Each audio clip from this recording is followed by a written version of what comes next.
This is Audible. Tantor Audio, a division of Recorded Books, presents Outlaw's Kiss by Nicole Snow, narrated by Tatiana Sokolov and Mason Lloyd. 1. Cursed Bones. Missy. "It won't be long now," the nurse said, checking Dad's IV bag. Breathing getting shallower, pulses slowing. "Don't worry, girls. He won't feel a thing. That's what the morphine's for." I had to squeeze his hand to make sure he wasn't dead yet. Jesus, he was so cold. I swore there was a 10-degree difference between Dad's fingers in one hand and my little sister's in the other. I blinked back tears, trying to be brave for Jackie, who watched helplessly, trembling and shaking at my side. We'd already said our goodbyes. We'd been doing that for the last hour, right before he slipped into unconsciousness for what I guessed was the last time. I turned to my sister. "It'll be okay. He's going to a better place. No more suffering. The cancer, all the pain, it dies with him. Dad's finally getting better." "Missy," Jackie squeaked, ripping her hand away from me and covering her face. The nurse gave me a sympathetic look. It took so much effort to push down the lump in my throat without cracking up. I choked on my grief, holding it in, cold and sharp as death looming large. I threw an arm around my sister, pulling her close. Lying like this was a bitch. I wasn't really sure what I believed anymore, but I had to say something. Jackie was the one who needed all my support now. Dad's long, painful, dying days were about to be over. Not that it made anything easy. But I was grown up, and I could handle it. Losing him at 21 was hard, but if I was 14, like the small, trembling girl next to me... "Melissa." Thin, weak fingers tightened on my wrist with surprising strength. I jumped, drawing my arm off Jackie, looking at the sick man in the bed. His eyes were wide open, and his lips were moving. The sickly sheen on his forehead glowed, one last light before it burned out forever. "Daddy, what is it?" I leaned in close, wondering if I'd imagined him saying my name. "Forgive me," he hissed. I fucked up bad, but I did it for a good reason. I just wish I could have done it different, baby." His eyelids fluttered. I squeezed his fingers as tight as I could, moving closer to his gray lips. What the hell was he saying? Was this about Mom again? She'd been gone for 10 years in a car accident, waiting for him on the other side. "Daddy? Hey." I grabbed his bony shoulder and gently shook him. He was still there, fighting the black wave pulling him lower, insistent and overpowering. "It's the only way. I couldn't do it with hard work, honest work. That never paid shit." He blinked, running his tongue over his lips. "Just look in the basement, baby. There's a pallet, roofing, tiles. Everything I ever wanted to leave my girls is there. It was worth it. I promised her I'd do anything for you and Jackie, and I did. I did it, Carol. Our girls are set. I'm ready to burn if I need to." Hearing him say Mom's name and then talk about burning, I blinked back tears and shook my head. What the hell was this? Some kind of death fever making him talk nonsense? Dad started to slump into the mattress, a harsh rattle in his throat. The tiny splash of color left in his face becoming pale ash. I backed away as the machines howled. The nurse looked at me and nodded. She rushed to his free side, intently watching his heartbeat jerk on the monitor. The machine released an ear-splitting wail as the line went flat. Jackie completely lost it. I grabbed her tight, holding on to her, turning away until the mechanical screaming stopped. I wanted to cover my ears, but I wanted hers closed more. I held my little sister and rocked her to my chest. We didn't move until the nurse finally touched my shoulder, nudging us into the waiting room outside. We sat and waited for all the official business of death to finish up. My brain couldn't stop going back to his last words. the best distraction I had to keep my sanity. What was he talking about? His last words sounded so strange, so sure, so repentant, and that truly frightened me. I didn't dare get my hopes up, as much as I wanted to believe we wouldn't lose everything and end up living in the car next week. The medical bills snatched up the last few pennies left over from his pension and disability. The same fate waiting for our house as soon as his funeral was done. Delirious, I thought. His dying wish was for us, hoping and praying we'd be okay. He went out selflessly, just like a good father should. That was it. Had to be. He was dying, after all, pumped full of drugs, driven crazy in his last moments. But I couldn't let go of what he said about the basement. We'd have to scour the house anyway before the state kicked us out. If there was anything more to his words besides crazy talk, we'd find out soon enough, right? I looked at Jackie, biting my lip. I tried not to hope off a dead man's words. But damn it, I did. If he'd tucked away some spare cash or some silver to pawn, I wouldn't turn it down. Anything would help us live another day without facing the gaping void left by his brutal end. My sister was tipped back in her chair, one tissue pressed tight to her eyes. I reached for her hand and squeezed, careful not to set her off all over again. "We're going to figure this out," I promised. "Don't worry about anything except mourning him, Jackie. You're not going anywhere. I'm going to do my damnedest to find us a place and pay the bills while you stay in school." She straightened up, clearing her throat, shooting me a nasty look. "Stop talking to me like I'm a stupid kid." I blinked. Jackie leaned in, showing me her bloodshot eyes. "I'm not as old as you, sis, but I'm not retarded. We're out of money. I get that. I know you won't find a job in this shitty town with half a degree and no experience. We'll end up homeless, and then the state'll get involved. They'll take me away from you, stick me with some freaky foster parents. But I won't forget you, Missy. I'll be okay. I'll survive." Rage shot through me. Rage against the world, myself, maybe even Dad's ghost for putting us in this fucked up position. I clenched my jaw. "That's not going to happen, Jackie. Don't even go there. I won't let—" "Whatever. It's not like it matters. I just hope there's a way for us to keep in touch when the hammer falls." She was quiet for a couple minutes before she finally looked up, her eyes redder than before. "I heard what he said while I was crying. Daddy didn't have crap after he got sick and left the force. Nothing but those measly checks. He didn't earn a dime while he was sick. He died the same way he lived, Missy. Sorry and completely full of shit." Anger howled through me.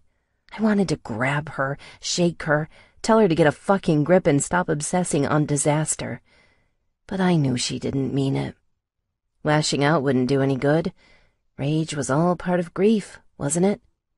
I kept waiting for mine to bubble to the surface, toxic as the crap they'd pumped into our father to prolong his life by a few weeks towards the end.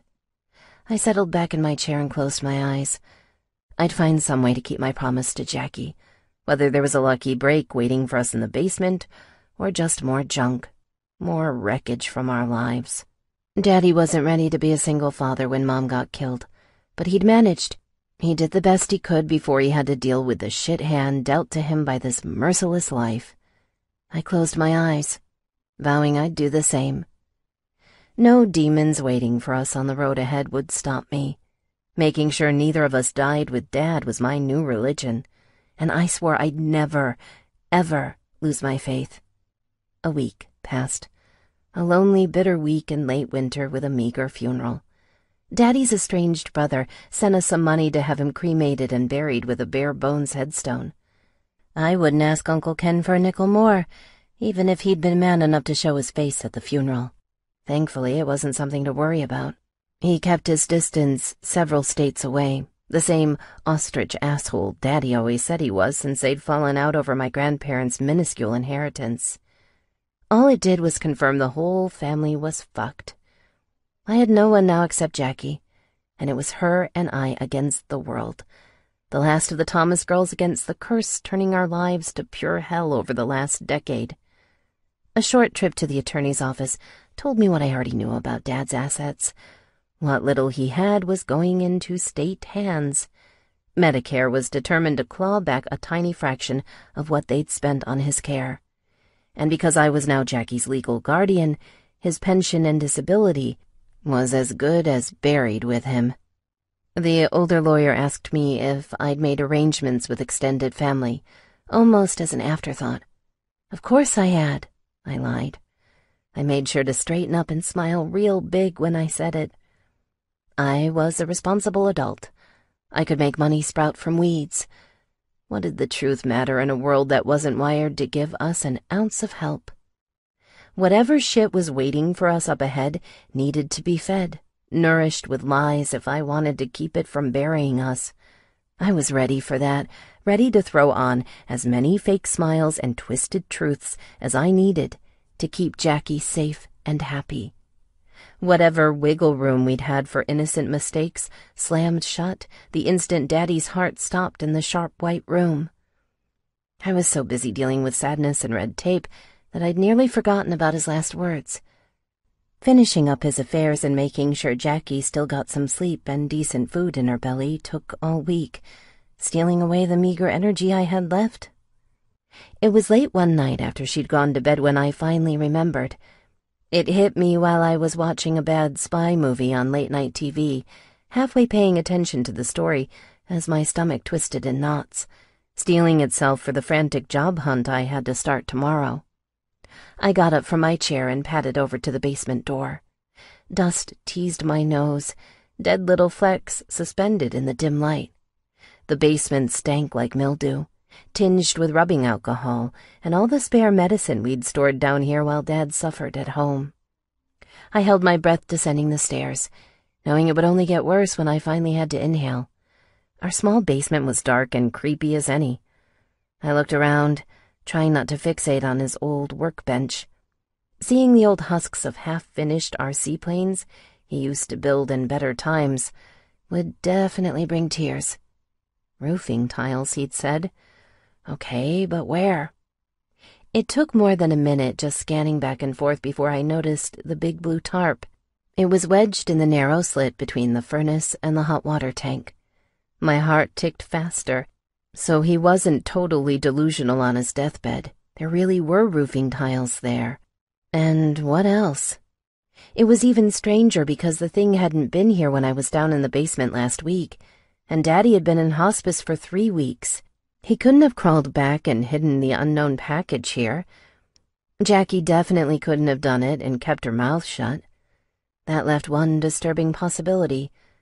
Someone had broken into our house and left it here. Ice ran through my veins. I shook off wild thoughts about intruders, kneeling down next to the blue plastic and running my hands over it. Yup, it felt like a roofing pallet. Not that I'd handled many to know, but whatever was beneath it was jagged, sandy, and square. Screw it. Let's see what's really in here, I thought. Clenching my teeth, I dragged the stack out. It was lighter than I expected, and it didn't take long to find the ropey ties holding it together. One pull and it came off easy. A thick slab of shingles slid out and thudded on the beaten concrete, kicking up more dust lodged in the utilities. I covered my mouth and coughed. Disappointment settled in my stomach, heavy as the construction crap in front of me. I prepared myself for a big fat nothing hidden in the cracks. Damn it, I whispered, shaking my head. My hands dove for the shingles and started to tug, desperate to get this shit over with and say goodbye to the last hope humming in my stomach. The shingles didn't come up easy. Planting my feet on both sides and tugging didn't pull the stack apart like I expected. Grunting, I pulled harder, taking my rage and frustration out on this joke at my feet. There was a ripping sound much different than I expected. I tumbled backward and hit the dryer, looking at the square block in my hands. When I turned it over, I saw the back was a mess of glue and cardboard. Hope beat in my chest again, however faint. This was no ordinary stack of shingles. My arms were shaking as I dropped the flap and walked back to the pile. looking down at the torn cardboard center hidden by the layer I'd peeled off. Someone went through some serious trouble camouflaging the box underneath. I walked to Dad's old bench for a box cutter, too stunned with the weird discovery to dwell on his mementos.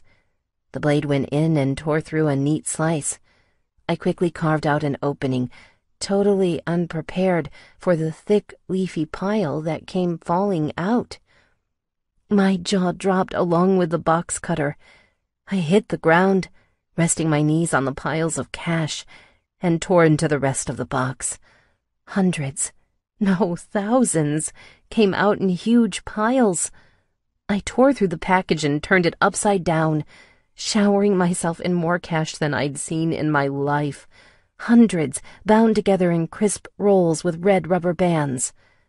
Had to cover my mouth to stifle the insane laughter tearing at my lungs. I couldn't let Jackie hear me and come running downstairs.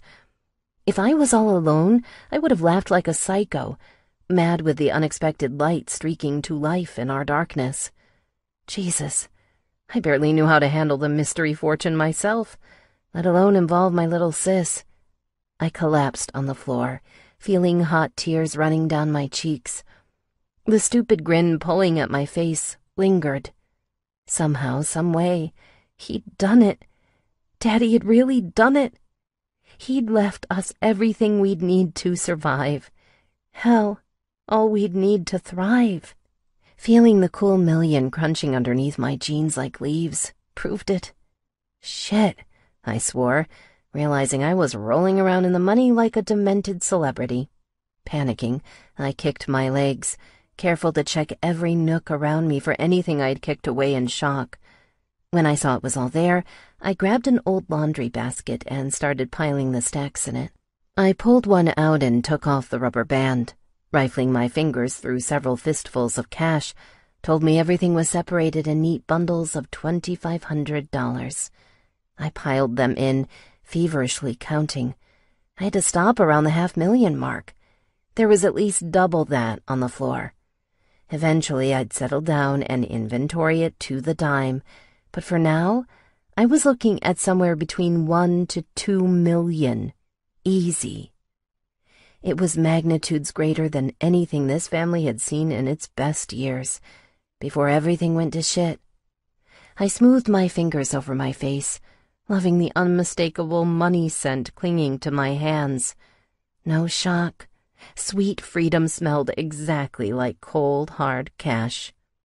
An hour later, I'd stuffed it into an old black suitcase, something discreet I could keep with me. My stomach gurgled. One burden lifted, and another one landed on my shoulders. I wasn't stupid. I'd heard plenty about what Daddy did for the Reading PD's investigations, to know spending too much mystery money at once brought serious consequences.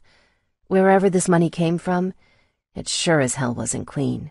I'd have to keep one eye glued to the cash for months? Years? Shit. Grim responsibility burned in my brain, and it made my bones hurt like they were locked in quicksand. Dirty money wasn't easy to spend. I'd have to risk a few bigger chunks up front on groceries, a tune-up for our ancient Ford LTD, and then a down payment on a new place for Jackie and I. It wouldn't buy us a luxury condo, not if we wanted to save ourselves a federal investigation, but this cash was plenty to make a greedy landlord's eyes light up and take a few months' worth of rent without any uncomfortable questions. It was more than enough to give us food, plus a roof over our heads, while I figured out the rest. Survival was still the name of the game, even if it had gotten unexpectedly easier. Once our needs were secure, then I could figure out the rest. Maybe I'd find a way to finagle my way back into school so I could finish the accounting program I'd been forced to drop when Dad's cancer went terminal. It felt like hours passed while I finished filling up the suitcase and triple-checked the basement for runaway money. When I was finally satisfied I'd secured everything, I grabbed the suitcases and marched upstairs, turning out the light behind me. I switched off the TV and headed straight for bed. I sighed, knowing I was in for a long, restless night, even with the miracle cash safe beneath my bed. Or maybe because of it. I couldn't tell if my heart or my head was more drained. They'd both been absolutely ripped out and shot to the moon these past 2 weeks. I closed my eyes and tried to sleep. Tomorrow, I'd be hunting for a brand new place instead of a job, while Jackie caught up on schoolwork. That happy fact alone should have made it easier to sleep. But nothing about this was simple or joyful. It wasn't a lottery win. Dwelling on the gaping canyon left in our lives by both our dead parents was a constant brutal temptation, especially when it was dark, cold, and quiet. So was avoiding the question that kept boiling in my head. How had he gotten it? What the fuck had Daddy done to make this much money from nothing? Life insurance payouts and stock dividends didn't get dropped off in mysterious packages downstairs. He'd asked for forgiveness before his body gave out. My lips trembled and I pinched my eyes shut, praying he hadn't done something terrible. Not directly, anyway. He was too sick for too long to kill anyone. He'd been off the force for a few years, too. I lost minutes, maybe hours, thinking about how he'd earned the dirty little secret underneath my bed. Whatever he'd done, it was bad. But at the end of the day, how much did I care? And no matter how much blood the cash was soaked in, we needed it. I wasn't about to latch onto fantasy ethics and flush his dying legacy down the toilet. Blood money or not, we needed it. No fucking way was I going to burn the one thing that would keep us fed, clothed, sheltered, and sane. Jackie never had to know where our miracle came from. Neither did I. Maybe years from now I'd have time for soul-searching, time to worry about what kind of sick sins I'd branded onto my conscience by profiting off this freak inheritance. Fretting about murder and corruption right now wouldn't keep the state from taking Jackie away when we were homeless. I had to keep my mouth shut and my mind more closed than ever. I had to treat it like a lottery win I could never tell anyone about. Besides, it was all just temporary. I'd use the fortune to pay the rent and put food in our fridge until I finished school and got myself a job. Then I'd slowly feed the rest into something useful for Jackie's college, something that wouldn't get us busted. It must have been after 3 o'clock when I finally fell asleep. If only I had a crystal ball or stayed awake just an hour or 2 longer. I would have seen the hurricane coming, the pitch-black storm that always comes in when a girl takes the hand the devil's offered. An ear-splitting scream woke me first, but it was really the door slamming a second later that convinced me I wasn't dreaming. Jackie. I threw my blanket off and sat up, reaching for my phone on the nightstand. My hand slid across the smooth wood, and adrenaline dumped in my blood when I realized there was nothing there. Too dark. I didn't realize the stranger was standing right over me until I tried to bolt up, slamming into his vice-like grip instead. Before I could even scream, his hand was over my mouth. Scratchy stubble prickled my cheek as his lips parted against my ear. Don't. You fucking scream, I'll have to put a bullet in your spine. Cold metal pushed up beneath my shirt, a gun barrel, proof he wasn't making an empty threat. Not that I'd have doubted it. His tight, sinister embrace stayed locked around my waist as he turned me around and nudged his legs against mine, forcing me to move toward the hall. Just go where I tell you, and this will all be over nice and quick. Nobody has to get hurt. I listened. When we got to the basement door, he flung it open and lightened his grip, knowing it was a one-way trip downstairs with no hope for escape. Jackie was already down there against the wall, and so were 4 more large, brutal men like the one who'd held me. I blinked when I got to the foot of the stairs and took in the bizarre scene. They all wore matching leather vests with Grizzlies MC California emblazoned up their sides and on their backs. I'd seen bikers traveling the roads for years, but never anything like these guys. Their jackets looked a lot like the ones veterans wore when they were out riding, but the symbols were all different, bloody, strange, and very dangerous looking. The men themselves matched the snarling bears on their leather, 4 of them were younger, tattooed, spanning the spectrum from lean and wiry to pure muscle. The guy who'd walked me down the stairs moved where I could see him. He might have been the youngest, but I wasn't really sure. Scary didn't begin to describe him. He looked at me with his arms folded, piercing green eyes going right through my soul, set in a stern, cold face. He exuded a strength and severity that only came naturally. A born badass. A predator completely fixed on me. An older man with long gray hair seemed to be in charge. He looked at the man holding my sister, another hard-faced man with barbed wire ropes tattooed across his face. Jackie's eyes were bulging, shimmering like wide, frantic pools, pulling me in. "I'm sorry," I hissed in my head, breaking eye contact. One more second and I might have lost it. The only thing worse than being down here at their mercy was showing them I was already weak, broken, helpless. They had my little sister, my whole world, everything I'd sworn to protect. No, this wasn't the time to freak out and cry. I had to keep it together if we were going to get out of this alive. "Well, any sign of the hall upstairs, or do we need to make these bitches sing?" Gray hair reached into his pocket, retrieving a cigarette and a lighter, as casually as if he was at work on a smoke break. Shit, for all I knew, he probably was. "Nothing up there, Blackjack." The man who'd taken me downstairs stepped forward, leaving the basement echoing with his smoky voice, older and more commanding than I'd expected. It hadn't just been the rough whisper flowing into my ear. "Fuck," the psycho holding Jackie growled. "I like it the fun way, but I'm not a fan when these bitches scream. Makes my ears ring for days. Can't we gag these cunts first?" Nobody answered him. The older man narrowed his eyes, looking at his goon, taking a long pull on the cigarette. My head was spinning, making it feel like the ground had softened up, ready to suck me under and bury me alive. Oh, God.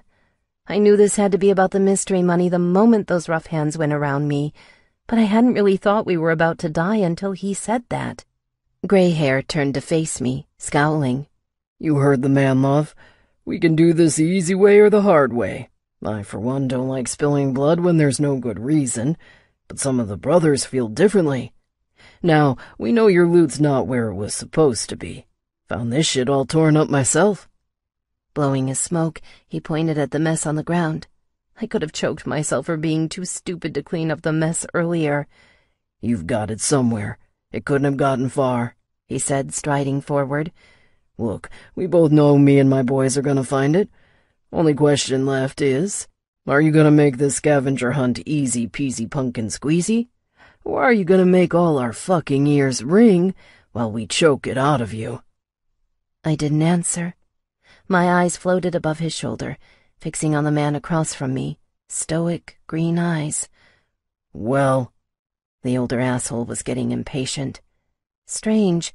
If Green Eyes wasn't so busy hanging out with these creeps and taking hostages, he would have been handsome. No, downright sexy was a better word. My weeping, broken brain was still fixed on the stupid idea when Gray Hair grunted, pulled the light out of his mouth, and reached for my throat. 2. A Day in the Life. Brass. Hours earlier. Fuck. Twinkie's mouth on my dick woke me up. Didn't have a clue how long she'd been sucking, but I was ready to blow. Growling, I opened my eyes and shoved one hand behind her ass, reaching for the wet pink silk I'd fucked and filled before I crashed out around noon. Soon as she saw I was awake, the slut began to purr. She did this desperate, throaty thing that vibrated through her cheeks, a special twist that always sent hot pulses straight to my balls. No joke, her trademark finish was like having the world's greatest vacuum hooked to my cock. I found her clit and pinched it till she moaned. Bitch never skipped a beat, furiously bobbing her head up and down. Too much. Too goddamned early. You better swallow every fucking drop. Don't want none of that shit leaking where it don't belong when we're done. Ah, shit. Ah, fuck! Her tongue went full fan on my dick. I stuffed it as far as she could take down her throat and let loose, grinding my hand between her legs like a madman, feeling her pussy gush while my load filled her mouth. Fuck, she was good, but not half as awesome as a hit of the shit that still filled my dreams while I was out. It took months to get clean, get my head straight, remember there was more to being a full-patch member of the Grizzlies motorcycle club than easy smack and endless pussy. Thank fuck for Fang and the brothers, especially Blackjack. If it wasn't for our enforcer taking me under his wing since I got to Redding, it would have been all too easy to fall back into old habits. My balls pulsed and shot pure, sweet fire to my head. The fire lashed through me as it left my dick in waves. Too bad my fucked-up brain hadn't stopped missing the orgasm on steroids good smack used to give me. Now, this was the best I could do, fucking every pussy, ass, and mouth I could find, hoping it'd give me 1,000th of the ecstasy I got from pouring that crap in my veins. Twinkie purred, wiping her mouth. Was this the kind of wake-up call you were hoping for, baby? I know what you like, old man. I blinked, reaching underneath the bed for my pants. I'm not your baby, Twink, and you're sure as fuck not my old lady. Get yourself a glass of water and get the fuck out. She pouted. I grunted, throwing on my boxers and wriggling into my jeans as she headed for my cramped bathroom. The slut really wanted to latch herself onto somebody in the club. She'd be back between my sheets tomorrow if I wanted her. Same old song and dance. One thing was for sure, sucking and fucking took the edge off old addictions. The girl was medicine to me, and nothing more, same as all the easy pussy who swarmed around this clubhouse like moths drawn to big, tattooed, foul-mouthed flames. If the girls realized half the world of shit this club was facing, I didn't think they'd be so bold. Shit was getting serious. I almost dreaded having to throw on my cut and get my ass out there. Fang's iron fist clenched tighter every day.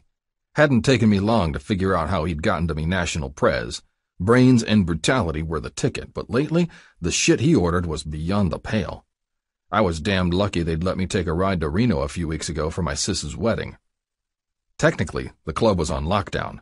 We were at war, a savage war we were losing to the Mexican boys pouring across the border, kicking us in the nuts when we least suspected it. Dunno how I kept it together watching Shelley tie the knot with Blaze, prez of the prairie pussies up in Montana no less. I would have loved to draw knives and have it out with those assholes. Would have loved to slice the throat of any sneak cartel fuck who came after me, too. But I owed Sis a hug, a kiss, and my congratulations hissed through clenched teeth. Celebrating her happiness meant something, even if she found it marrying a total dick from an MC we'd been fighting with not so long ago. "Brass!" A loud knock at the door followed the booming voice. "Better shake your ass, bro. Crack's rounding up the guys for church, and he's gonna be pissed if you're late again." Fuck.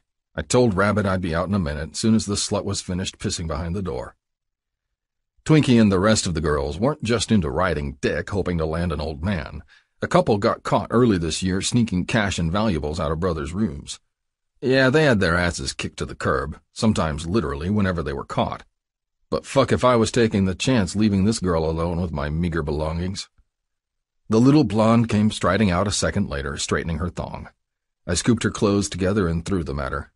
"Get your shit on and hurry the fuck up. I need to get out of here, and you better be gone first. Club business." She nodded. I folded my arms, watching her cover up her tits and ass. My dick stirred, insatiable as ever. Must have been all this stress. I gave her one more swat on the way out. She giggled, a high, whiny sound that made me want to swing her around, slam her on the bed, and fuck her all over again. The clubhouse smelled like shit when I got outside, locking the door behind me. Damned prospects were slacking on the fucking job. Too damned distracted with the cartel drama, just like the rest of us. Cans and broken glass crunched underneath my feet, burned joints and bags of chips, needles, and used condoms. Pretty fucking amazing Fang got anything done at all in this dump, but the prez barely left his office anymore. He was way too busy screaming at our boys in other states and melting down when the latest disaster came through the phone. Otherwise, he was riding our asses like a maniac, demanding results nobody could deliver. The cartel was kicking our ass in SoCal. The Mexicans were creeping north, slowly and surely. No sooner than I got back from Reno, the place was crawling with rumors about hitmen in town, gunning to cut our throats in our sleep and decapitate our whole fucking club by taking out its head. We'd already surrendered Sacramento, home to the original Mother Charter. Fang had no choice but to retreat north to Redding with his crew. Regroup, scheme, and hit them back. That had to be the plan. Except we hadn't quite gotten to the hitting part. A big hand slapped my shoulder. "Looks like we're gonna beat Serial and Splitter after all. Let's leave those fucks to get the evil eye." I grinned at Rabbit and followed him into the big meeting room. The officers were all lined up at the head of the table, and more than a dozen brothers milled around at the other end. Crack, our VP, looked more pissed off than ever when he was sober, his dark eyes glaring in his bald head. He'd been demoted after wearing the Prez title in Redding for years. Everybody was subordinate to Fang as soon as he came up from Sacramento, including the man whose charter was unlucky enough to host the Grizzlies' biggest bear. Then there was Blackjack, our sergeant-at-arms. His long gray hair sat unevenly on his shoulders, the only other man here except for me and Fang who didn't indulge in anything harder than Jack and old-fashioned cigs. He looked like a mean-ass wizard and occasionally pulled off black magic like one, too. He'd saved my ass more times than I could count when we were outgunned. Then there was Fang himself, a big, weathered badass with a square head and a drill sergeant's haircut gone gray. The front of his cut had more patches than a 4-star general. Rabbit and I took the last couple seats and waited for the other brothers to file in. Sure enough, the Prez beamed raw hate at the stragglers, several of our guys plus a few transplants from the defunct Sacramento charter. Bang! The petrified bear claw he used for a gavel hit the table, putting one more dent in the old cedar wood. "All right, you lazy fucks, listen up. I don't have the time and motivation to rip your assholes to shreds today for dragging your junky asses in here 10 minutes overdue. I'm feeling generous today. Crack and a couple brothers finally brought us some good news." Veep nodded.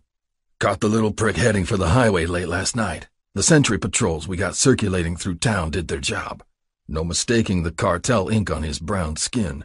Can't do more than beg in English neither. We got ourselves a hummingbird from south of the border, and it's up to us to make him sing." "And I want to hear him all the way back here before you snap his fucking neck," Fang growled. "This could be the break this club needs. The cartel's been shitting down our throats for months because we got rats on our ship who'll sell out their brothers for a few fucking pesos." Rats. Hearing it sent an icy chill up my spine and everybody else's in the room. Nothing worse than treason in any MC, especially this one. I'd fallen in with a group of rogues back in Montana a few months ago. The Prez defied a direct order to head south and leave everything past Idaho to the prairie pussies. I'd almost fucked my club without knowing it before I turned on their asses for screwing with Shelley and me. The motherfuckers killed our disabled ma, too. She'd been an overbearing bitch to me since I was a kid, but nobody deserved to die like that. My teeth pinched together, hard enough to break when I thought about it. Ma's death must have gotten back to Fang, same as me turning on the rogues. Only fucking reason he'd spared my ass while locking the rest of the traitors in an old building and burning them alive. I still heard their screams in my dreams. Always woke my ass up with a smile on my face. "Brass," Blackjack said my name, pointing a finger at me. Shit, what the fuck did I miss? I was about to jump out of my chair when he moved to Rabbit next, speaking his name before moving on to Serial and Splitter. "Excellent choice, Prez. These boys are good for interrogation duty," Blackjack said. "Blood on their hands won't sour their guts when we need to get down and dirty. You can count on them." Fang nodded, looking right at me. 24 more pairs of eyes were on us, too. Half were jealous and the rest were just glad they weren't in the spotlight with such an important job. I stiffened. Couldn't let Blackjack down. He'd helped me get clean since I came south, and I owed the old man big. Torture was the one thing I hated the most. Didn't have a lot of experience with it either. Most of the time, I took my bike and rode with the crew, quick hit and runs, protecting our shipments flowing south from cartel raiders. "Man up and get used to it," a rough voice growled in my head. "This shit with the cartel's just getting started. It only gets uglier from here." "We'll do whatever it takes, Prez," Serial said, flexing his muscles. His eyes were hungrier than usual, peering out between the barbed wire inked across his face. I tried to keep my distance from his twisted ass. Yeah, he was a brother like any other, but his bloodlust never sat right with me. The giddy spark that lit him up whenever he got orders like this turned him into a total pit bull. "Well," Fang said, clenching his bear claw, "what are you fuckers waiting for? You don't need to sit through the rest of this shit. I'm not calling any votes today." Me, Rabbit, Cereal, and Splitter were on our feet before he could rap at the wood, right behind Blackjack. 5 minutes later, we were on our bikes, riding out to the old warehouse where they had the Mexican. "Mercy, mercy, please." I couldn't remember the last time I felt sick. Something about staring at the bloodied man standing over the shallow pit got to me. Maybe the fact that he shouldn't have been standing at all, not after the way Cereal and Splitter wailed on his knees, making his legs crack, the same damned thing they'd done to his arms before. Thank fuck Blackjack didn't give Rabbit and I any shit about keeping our distance. We played watchman by the door, making sure nobody pulled up in the empty parking lot next to our bikes. Took over an hour for the kid to crack. Poor bastard held up surprisingly well while the boys stubbed their smokes out all over his bare skin. Burned away the screaming eagles or hawks or whatever the fuck cartel assholes worshipped that was inked on his chest. When Cereal took the cinder block to his left hand, turning it into a broken mess, he started to talk. Rabbit and I just looked at each other. Blackjack was the only brother with us who really listened. Good fucking thing he was along to take charge because none of us knew shit for Spanish. The Mexican spilled his guts for 10 or 20 minutes. Whatever the fucker said, it was enough to make Blackjack nod, motioning for us to come over. I carried the old shovel, pushing it into Jose's hands before we led him out back to the old courtyard. Nobody said shit while he dug like a good boy. Quite a challenge with his busted hands and beat-up body. Something else must have broke once he'd gotten a foot or two into the earth.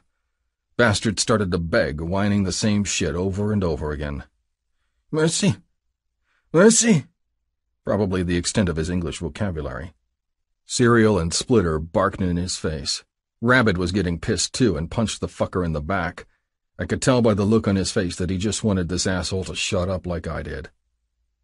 "Come on, you son of a bitch, just a few more feet and it's done." Cereal rolled his shoulders, ready to lay into him with his fists. I hated the cartel fucks just as much as anybody, but fuck, breaking his ribs wouldn't make him dig the grave faster. I stepped up, ready to pull the weird hothead off the Mexican, but Blackjack got between us first. "Don't be a jackass, Cereal. Get the fuck back there with the rest," he growled, pointing to Rabbit and me. I froze mid-step, slowly ambling back over to where Rabbit was standing before the freak joined us. Cereal sulked over to our place against the wall, lighting a smoke. When he was gone, Blackjack leaned into the man, whispering just loud enough for us to hear. "You're dead, son. There's no getting around that. Your grave was dug the minute you ended up on the wrong side of Redding after making your delivery. Don't make this any harder than it has to be. Just finish up and I promise I'll make it quick." Jose stumbled a couple steps backwards, tears in his eyes. Blackjack's gaze was colder than Cereal's had been, nothing but ice. He was offering him the only mercy we were allowed to give. Finally, the dude looked down, shuffling his feet. He grabbed the shovel and started to dig, this time without any complaints.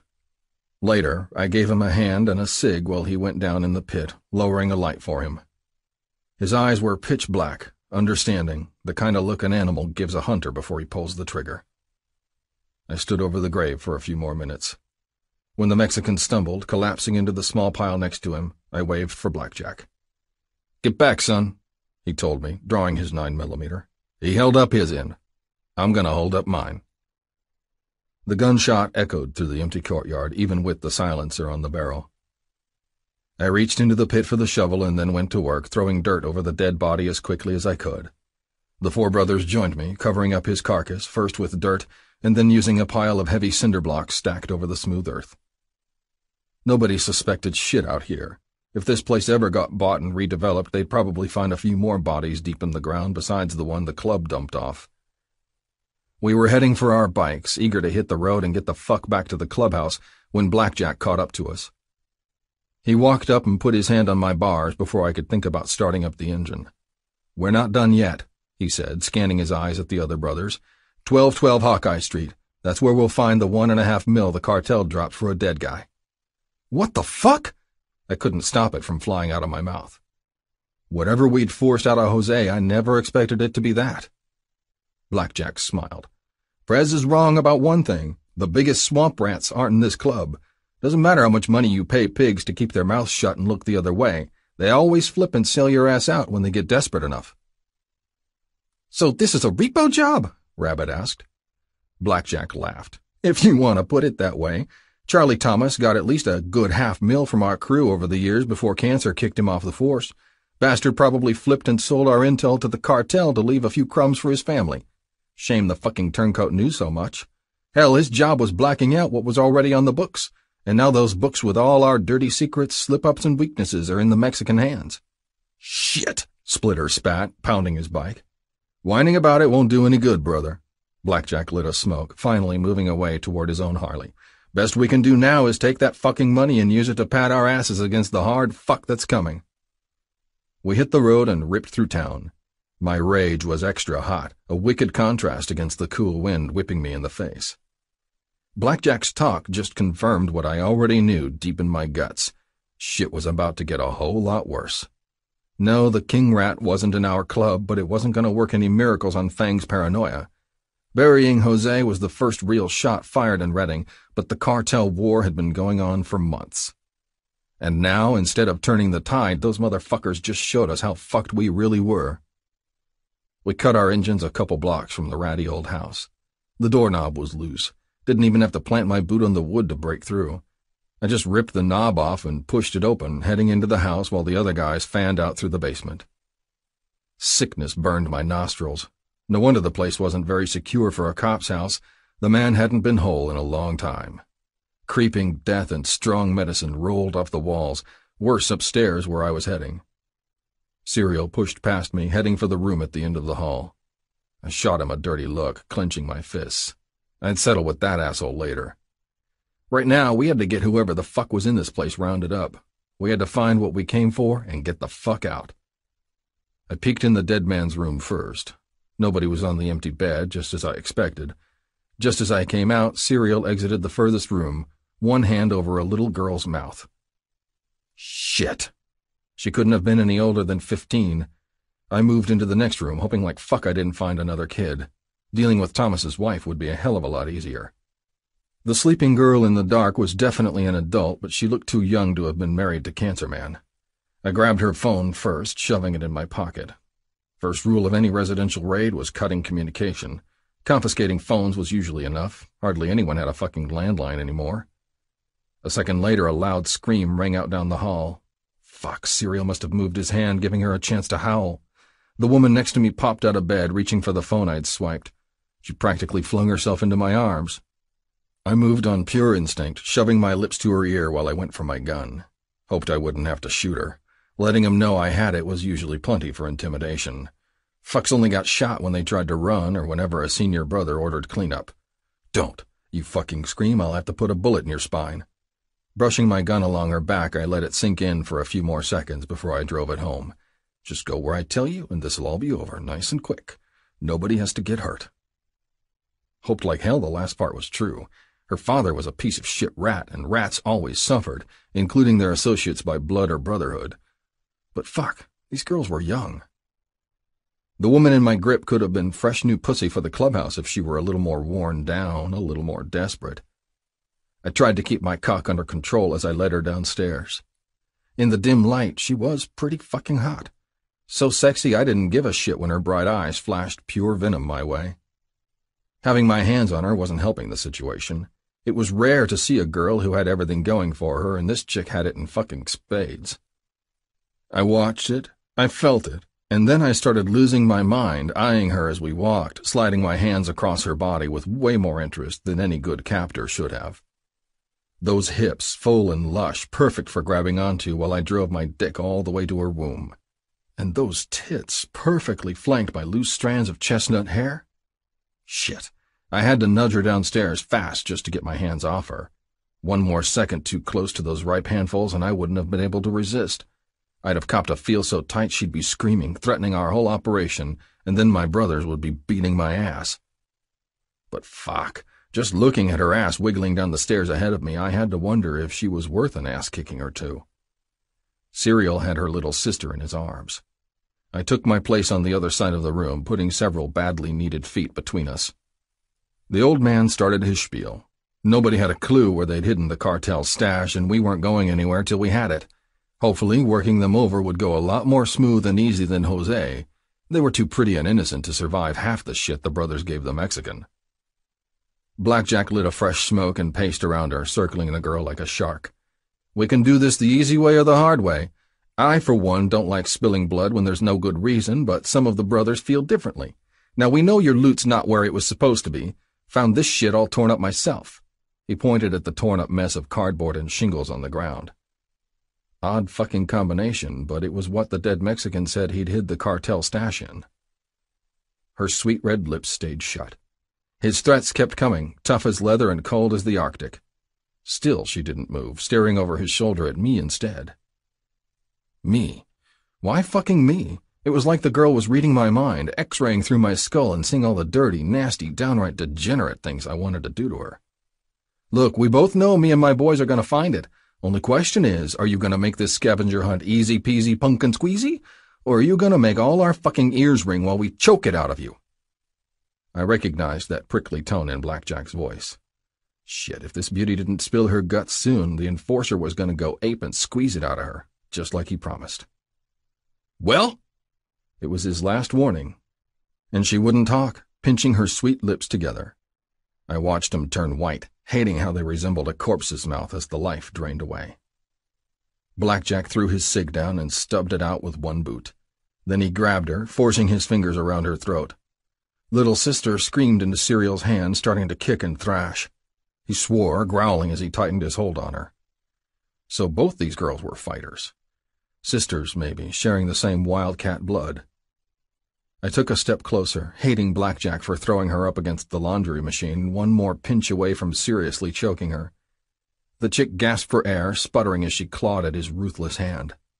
Okay, just get off me. Let me breathe. Snarling, Blackjack gave her a little space.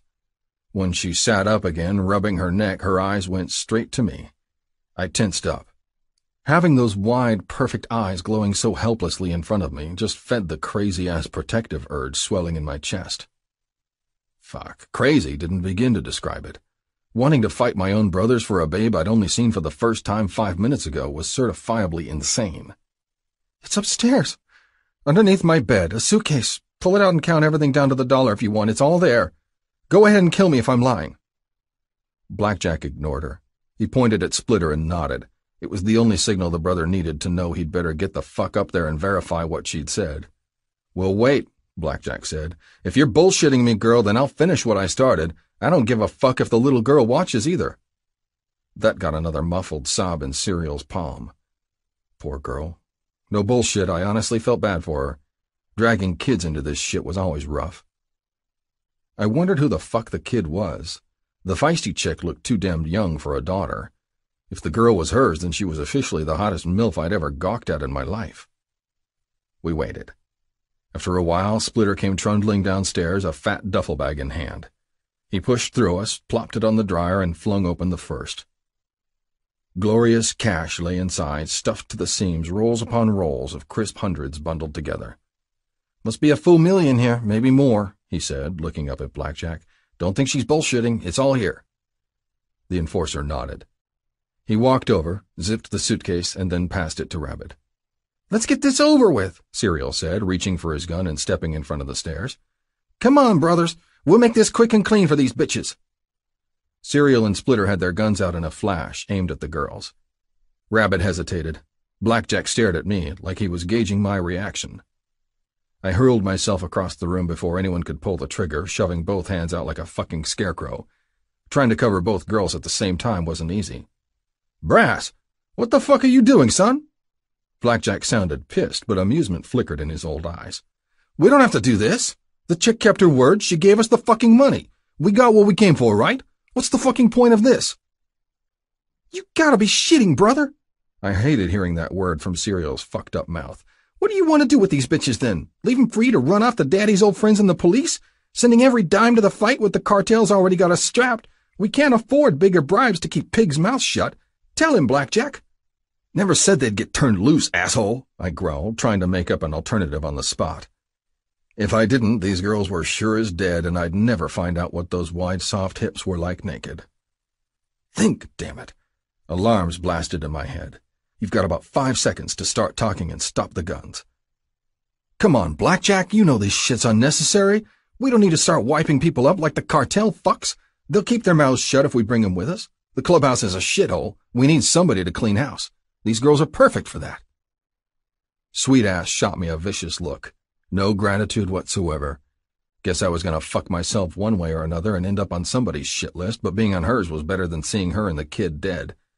You're out of your fucking gourd, Brass, Serial growled, tightening his hold on the young one's shoulders. I'd love to see you bring these bitches back. Fucking love it. Prez would kick your ass right up your throat. You're damn lucky Blackjack's not that stupid. I looked over. The older brother wasn't moving. His lips were curled. Curiosity or confusion, I couldn't tell which. Fuck. I racked my brain at light speed, trying to find something, anything that would save them from ending up underneath the old warehouse like the Mexican and so many more. Then it hit me.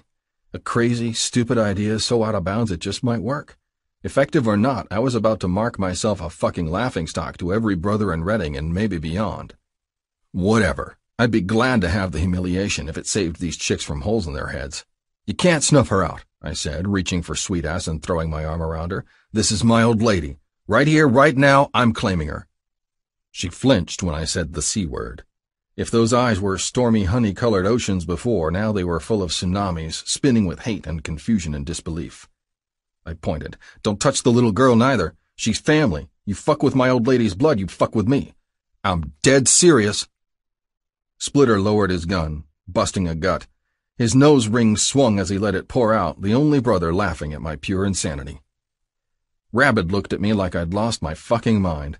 Serial snorted, waving his gun at his side. Whatever, at least he'd lowered it, but only for a second. Next thing I knew, the fucker had it up again, this time pointed at me. So much for being clean. You must be back on that shit if you're seriously doing this, Brass, you junky asshole.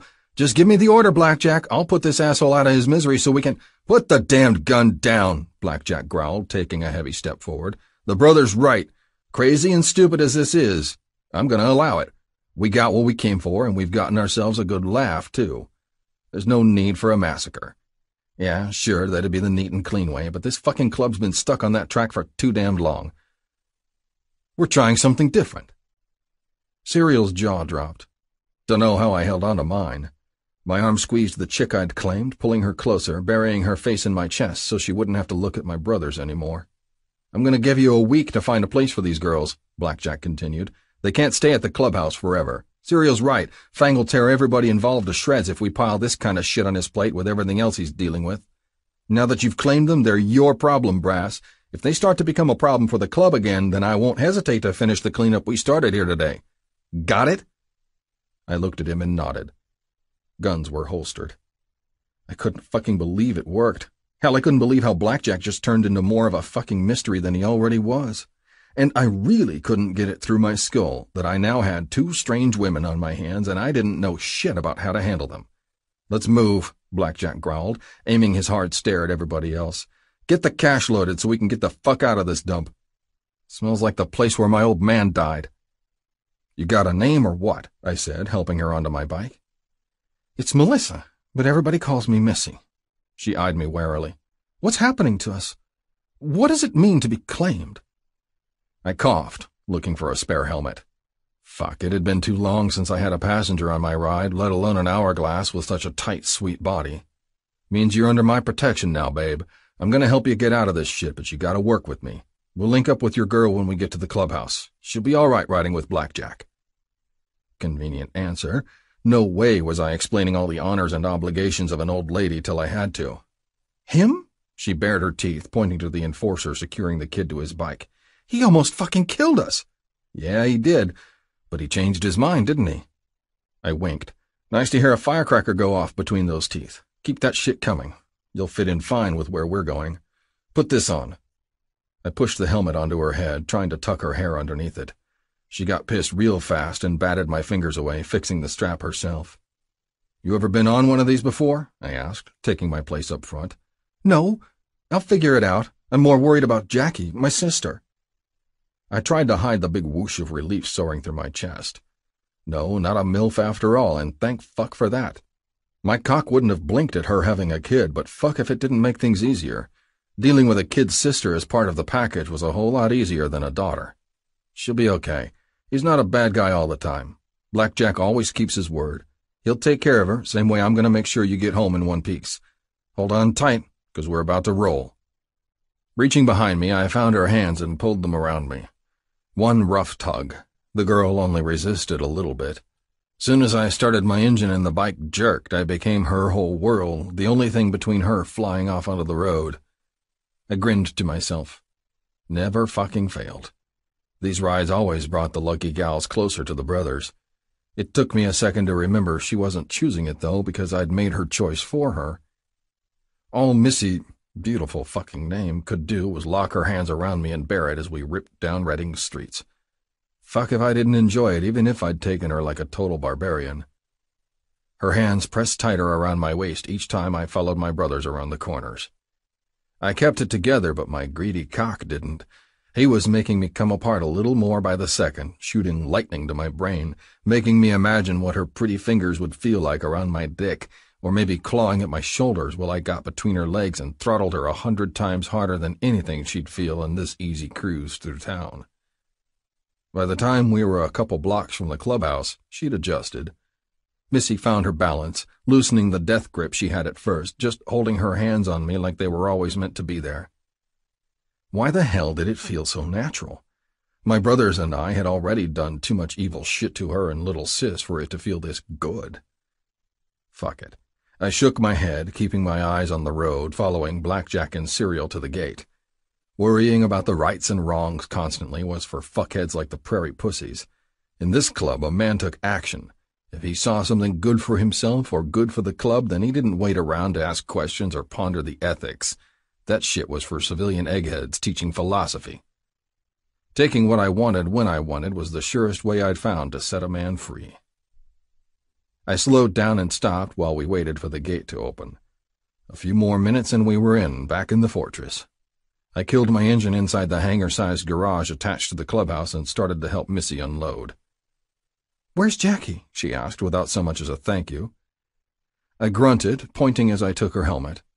Blackjack already had the kid off the bike and she ran toward us, throwing her skinny arms around Missy's smooth neck. They hugged for what seemed like ages. Blackjack watched us from a distance before heading inside, shooting me a warning look. "Keep this shit under control, asshole, or I'll finish what we started in the basement. You know I keep my word." He didn't need to say it to read him loud and clear. When the girls were finally done sobbing all over each other, I laid a hand on Missy's shoulder. Predictably, she shook it off right away. At least I'd gotten her attention. "Let's go inside. I got a room for you ladies. We can figure out something more permanent later, but it'll be a place to flop for now." I waited to make sure they weren't going to fuck me over.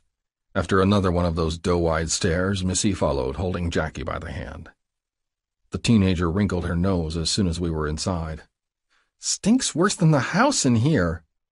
Missy gave her arm a jerk. I turned around in time to see her uneasy smile. "She's right. This place isn't always like this. It's been hectic lately." I left it at that. Explaining the ins and outs of the cartel swarming us like angry fucking wasps killing good men wasn't my job. It wasn't her fucking business anyway. Of course, I knew she'd be asking me why we'd taken her inheritance and made her prisoner in the first place soon. I unlocked my room and stepped inside, grateful not to run into any brothers. Hoped like fuck Twinkie or some other bitch hadn't found her way back into my place while we were gone. I stepped in ahead of the girls, scanning it over, glad when I saw it was just the way I left it. "Have a seat. I got some clean sheets somewhere." Fuck, I really had to find them. These ladies weren't the type who'd enjoy laying in man sweat and a week of fuck residue. "You hungry?" I decided to change the subject while I dug through my messy closet. "I'm good. Jackie needs something, though." I nodded. The clubhouse was balls deep in junk food. I'd grab her something for the night, but it wasn't going to win any awards from nutritionist bullshitters. They stood up while I pulled off the old sheets and changed it over. When I was finished, I pulled out my sleeping bag. Only place I'd be staying tonight with these two in my bed. It was a damned good thing the kid was with her after all. If she was holed up in my room all alone, sleeping in my bed with that body, fuck, I'd spike a hole through the floor with my dick if I didn't lose it and climb in with her first. Then I'd do something we'd both regret. Well, just her anyway. I stepped out and slammed the door behind me. It was a big relief just to be away for a second. I couldn't shut my fucking brain off as I headed to the kitchen. Sex, sex, sex. And sex. Missy woke something real potent and primal deep inside me with her amber eyes and pumpkin hips. She was the first woman in a long time who seriously competed with my jonesing for a hit. Too bad that meant resisting her would be about as hard as staying off smack. Shit. I ransacked the cabinet before anybody could give me crap about it. Chips, pretzels, jerky, and a couple candy bars. If Jackie was like any teen, then she wouldn't be too disappointed in the junk food buffet. Took a quick peek in the fridge, too, expecting to find old burgers and expired dips. Total shock when I saw a pack of berry yogurt sitting there, probably left behind by some slut or a brother's old lady. Snatched that shit without a second thought. If living with my sister Shelley taught me anything, it was that a girl would kick her little brother's ass for stealing it. Compared to all the other shit in the fridge, it was a fucking crown jewel. I grabbed a spoon and some waters before heading back. Inside, I dropped the food onto the empty space between them. The girls were sitting on the bed, awkward and closed off, like they were chilling in a waiting room before some shitty procedure. Dig in. You girls need anything else, just let me know. I'd give you a grand tour, but you can take this fucking place all in just by turning your heads. I took the chair across from them, checking my phone while they ate. When I reached for my pocket to put it back, I felt an unfamiliar bump. Shit, I'd forgotten I still had Missy's phone with me. Don't suppose you're going to return that any time soon? She stared at me intently, ripping the plastic top off her yogurt. Fuck me. I must have looked like an idiot and let my hand linger near my pocket too long. Well, since the goddamned cat was screaming out of the bag. I stood up, plucked the phone out in front of her, and dropped it on the ground. I stomped that shit harder than I intended. It cracked and came flying out underneath my boot in 100 plastic shards. You're not making any calls till I know I can trust you, babe. Not this time. I looked at her, holding her gaze, steeling myself against those bright brown gems in her head. I feel for you, whether you believe it or not. Doesn't mean I'm turning my back before we've reached an understanding. We have one. You kidnapped us and you're holding us prisoner. You stole everything my family had to make a new life together. She was breathing heavy, those sweet round tits rising and falling in waves on her chest. My head was fucking ringing. I took a step closer, holding in the volcanic heat so I wouldn't spook the kid real bad. I got as close as I could before I leaned down, never taking my eyes off her. Surprisingly, the chick didn't flinch. She held steady while over 200 pounds of rock-hard biker leered down at her. We did what we had to for reasons that aren't your fucking business. If it wasn't for me, you'd be a dead husk in an unmarked grave right about now. Gratitude? I really don't give a shit, but you'd better close your fucking mouth and show me some respect. Appreciating this patch is all that's between you and some guys who'd like to do a whole lot worse. I thumped my chest once, then turned around, making damned well sure she could see the roaring grizzly bear on my jacket. In my younger days, this was the point when I would have went storming out of the house, slamming the door off its hinges while Ma or Shelley screamed after me. But I was a prisoner in this damned room tonight, too. My hell was babysitting the kid munching chips on my bed and the grown brat my crew put through the ringer. Shit, couldn't she understand I'd saved both their asses? I wasn't fucking around when I warned her what would have happened if it wasn't for me keeping my brothers from putting lead in their skulls. I'd sacrificed my fucking club cred to keep her and the kid whole. Yeah, she had every reason in the world to hate me and spit in my face, but no way was I putting up with that shit. Tomorrow, I didn't have a fucking clue what was going to happen. We had to play pretend around the brothers, or else somebody else would be jerking her into their room and fucking her like another slut. The only thing keeping her safe and sane was pretending to be my old lady. And right about now, I had some serious fucking doubts that we were going to be able to pull it off. Missy? Jackie put down the empty Doritos bag and looked at her sis, trying to keep one eye on me. Those brown eyes pulled away. She threw her arms around the girl, ignoring me. It's okay, sis. I know it's scary and it doesn't make sense, but we're going to get out of this. I'll find a way. She paused, rocking the teenager who was strangely calm, probably too numb to spill more tears today. I'll do anything I have to. Had a feeling the last part was aimed at me. Hoped to hell she was serious because that was the kind of attitude that might save me from a few ass-kickings and keep her alive. I swept up the broken phone fragments and took their empty packages. A hasty trip outside to throw away the junk brought me face to face with Rabid. He had one arm around some red-headed bitch I'd seen on his dick a couple times before. "You still alive in there, bro?" he said, grinning through his short brown stubble. "Don't see too many dead fucks walking around out here." I had to stop and wonder if that was true. Some of the men who'd settled in from Sacramento spent enough time drunk and high to look like the living dead. "How about the girls?" The redhead laughed when he asked, like she was in on some big fucking secret. I frowned, hoping he wasn't so loose with those bitches he was spilling club secrets along with his jizz. "They're doing fine. Gotta work on getting him somewhere else to crash. They're not a good fit for the clubhouse." Rabbit's eyes narrowed as he saw me looking at his girl. "Whatever, bro. Hope you get them some new digs before Fang finds out." They walked past me to his room, right across the hall from mine, slamming the door behind him. My favorite brother wasn't kidding. Having the Prez involved with these girls in any way, shape, or form was an express train to hell. I had to get their attitudes checked and work on shuffling them out as soon as I could. Shit was guaranteed to get more heated with the cartel soon, and then there'd be zero tolerance for loose ends. They were sprawled out on my bed when I got back. The little one must have been knocked out after eating, but Missy was awake, bathing me in that guilty fire spilling out her eyes. "It's been a long night. Go ahead and get some sleep," I said. "I'll be right here on the floor if you need anything." She rolled over without saying anything. Should have given myself the same damned advice. It had been a long night, and it was about to get a whole lot longer. I slept with one eye open the entire time, running my brain through cash flow, consequences, and choices. If I didn't have to worry about them flipping and running to the police, I had enough to stick them up in a hotel till I could find something better, maybe a crappy apartment. Club business was too serious to keep them under lock and key forever. There had to be a balance somewhere between covering my ass and doing what was best for them. There had to be some way out of this damned quicksand I'd landed in with both feet. I pushed my face into my sleeping bag, muffling a growl. One thing I had no doubts about. If I didn't get Missy out of here soon, I wouldn't be able to keep my dick zipped up while it strained against my jeans every time I looked at her. And if she kept sassing me with those Spitfire lips... Fuck. If that happened, throwing her down, spanking her ass raw, and fucking some respect into her was as certain as the moon hanging in the sky, while I nodded off to sleep. 3. Many kinds of ransom. Missy.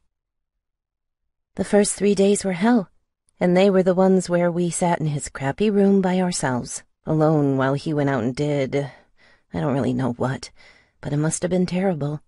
This club, this man, this place, they were all so close to hell I could practically smell the sulfur dripping off the walls. I seriously wondered if Jackie and I died with Daddy, and now we were all paying for his sins. Escape? It wasn't even an option. The first day he was gone, I found out fast the door was locked from the other side. Even if we'd somehow made it out, the place was always swarming with them. Big, brutal men stomped around outside, as dangerous and foul-tempered as the grizzly bears they wore on their leather vests. Sometimes I heard them fucking their women through the walls. The girls screamed so loud I couldn't tell if they were being ripped apart by pleasure or having the life torn out of them.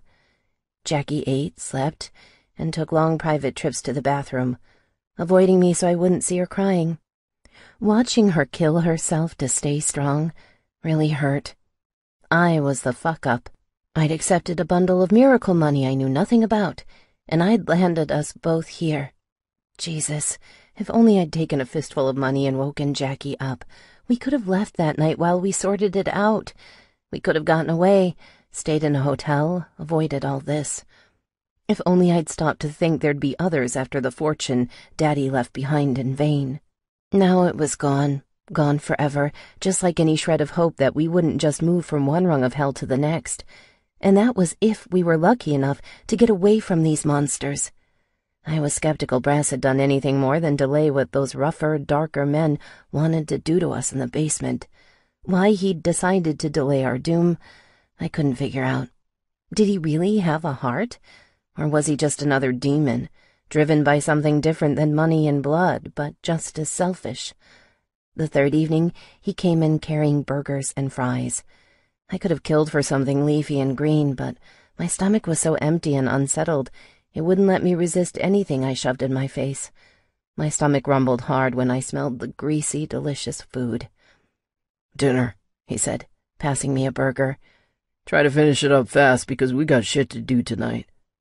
I raised an eyebrow, making sure Jackie got into her food first before I began to eat. She hadn't lost her appetite through all this by some miracle, but I wasn't taking any chances. Little sis had me to look out for her now. Me, the big sister who'd failed to protect her, and nobody else. "Yeah?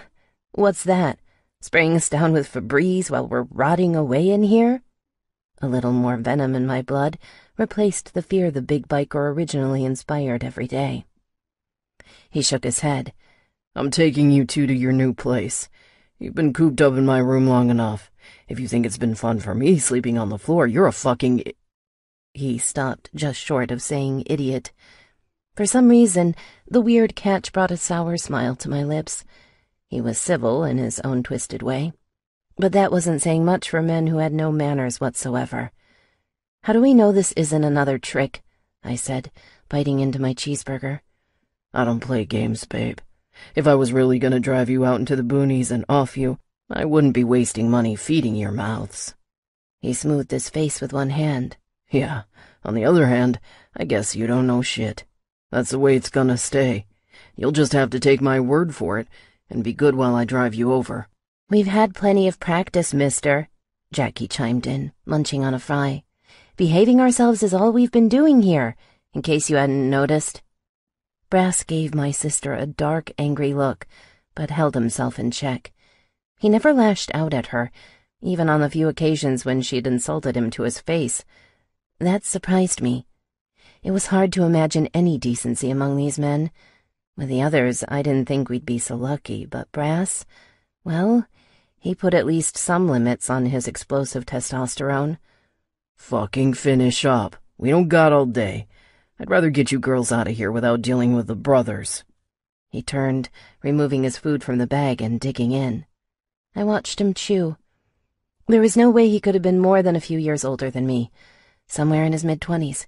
The hormones whistling through his veins did far more than make him act like a barbarian. He dripped sex. He was raw, masculine, real in a way I didn't know a man could be.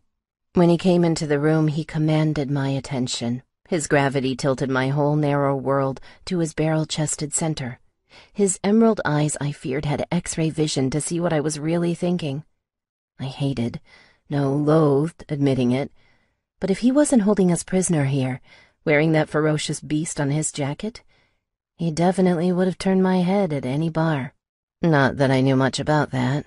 Taking care of Dad and Jackie finished off what little social life I'd had as a young woman, but like any red-blooded woman, big muscles and devilish ink drew my eyes, and Brass was all strength and edge, a living sculpture whose rogue looks were just the type to walk up and punch you in the face. Bastard. I hated the little flash of heat that started low in my belly whenever I saw him, the fire that would have kept spreading down my legs if I didn't look away, and I always did. Avoiding him was all I had. I couldn't let him infect my mind. We ate in silence until everyone was finished. He collected our trash and tossed it into a waste bin. We stood and followed him out into the smelly hallway. No matter how many times the door opened, my nose hadn't gotten used to the reeking tobacco and old whiskey that seeped out of everything. My nerves shook when we walked through the bar, passing several tables with dark, savage-looking men. They all stopped and eyeballed us. I could handle the ugly, lecherous looks, but my face burned with rage when their eyes ran up and down Jackie's body. She stayed close to me, and I stayed even closer to Brass. Yeah, it was definitely bad when the devil I knew was a comfort against all these other demons. As if sensing the unease, a rough hand reached for mine. I looked up in surprise as Brass took my hand. Refusing to fight it off was an even bigger surprise. He led us past the bar and down another hall on the opposite side of the large building. We headed for an exit at the end that looked like it led into a big garage full of trucks and motorcycles. I could see them through the glass window in the door. "Hey!" A rough voice hit the backs of our heads like bricks when we were almost at the door. Brass released my hand and spun, pushed through us, and stepped forward, keeping Jackie and I behind him. "What the fuck are you doing with these bitches, Brass? Didn't hear we were ready to release any collateral." A big man with a bald head and beefy Popeye forearms folded his arms, waiting patiently for Brass to catch up to him. "Blackjack said to get them out of the clubhouse, so that's what I'm doing. I'm following orders, Veep." Brass shrugged, as cool as the night breeze outside. "Fucker should have ran it by me or Fang first. I'm not convinced these cunts aren't gonna talk. Roughed 'em up pretty good from what I heard during the debriefing. Girls don't forget that kind of shit." The big man he called VP grunted, showing his teeth. "We were all there for church. I know you were paying attention, Veep, same as the rest of us. You know the older one's my old lady, right?" "Yeah." "You saying I don't know how to control my own woman? Fuck, brother. I've kept 'em under lock and key every damned minute they've been in this clubhouse. I haven't done anything to hurt the club, and I never would. Won't let them do it neither." The older man stepped forward, flexing one fist. Brass closed the distance between them, pushing his chest against the stranger, tipping his head in the air. "Go ahead and break my jaw if you don't believe me, Crack. Missy's my fucking property now, and I know how to handle what's mine. I know where club biz begins and ends. I'm not telling her shit, and we're leaving, so she doesn't stick her ears anywhere they don't belong here. Shit, I'll watch her and the baby girl day and night if I have to, just as soon as my woman's got my brand stamped on her skin." Brass paused, sucking in a hot, angry breath. "Go ahead and knock my fucking teeth out if you got a problem with that. Just know they're gonna be yours if you do." I held my breath. The man had balls, and he was fighting for us in his own twisted way. I couldn't deny him that. The older man's fist jerked, down to his side. With an angry swipe of the arm, he gave Brass a hard push. He caught himself against the wall, never taking his eyes off Crack's snarling face. "Just get 'em the fuck out of my sight," the VP roared. "You'd better make sure their mouths are sewn shut for your own damned sake.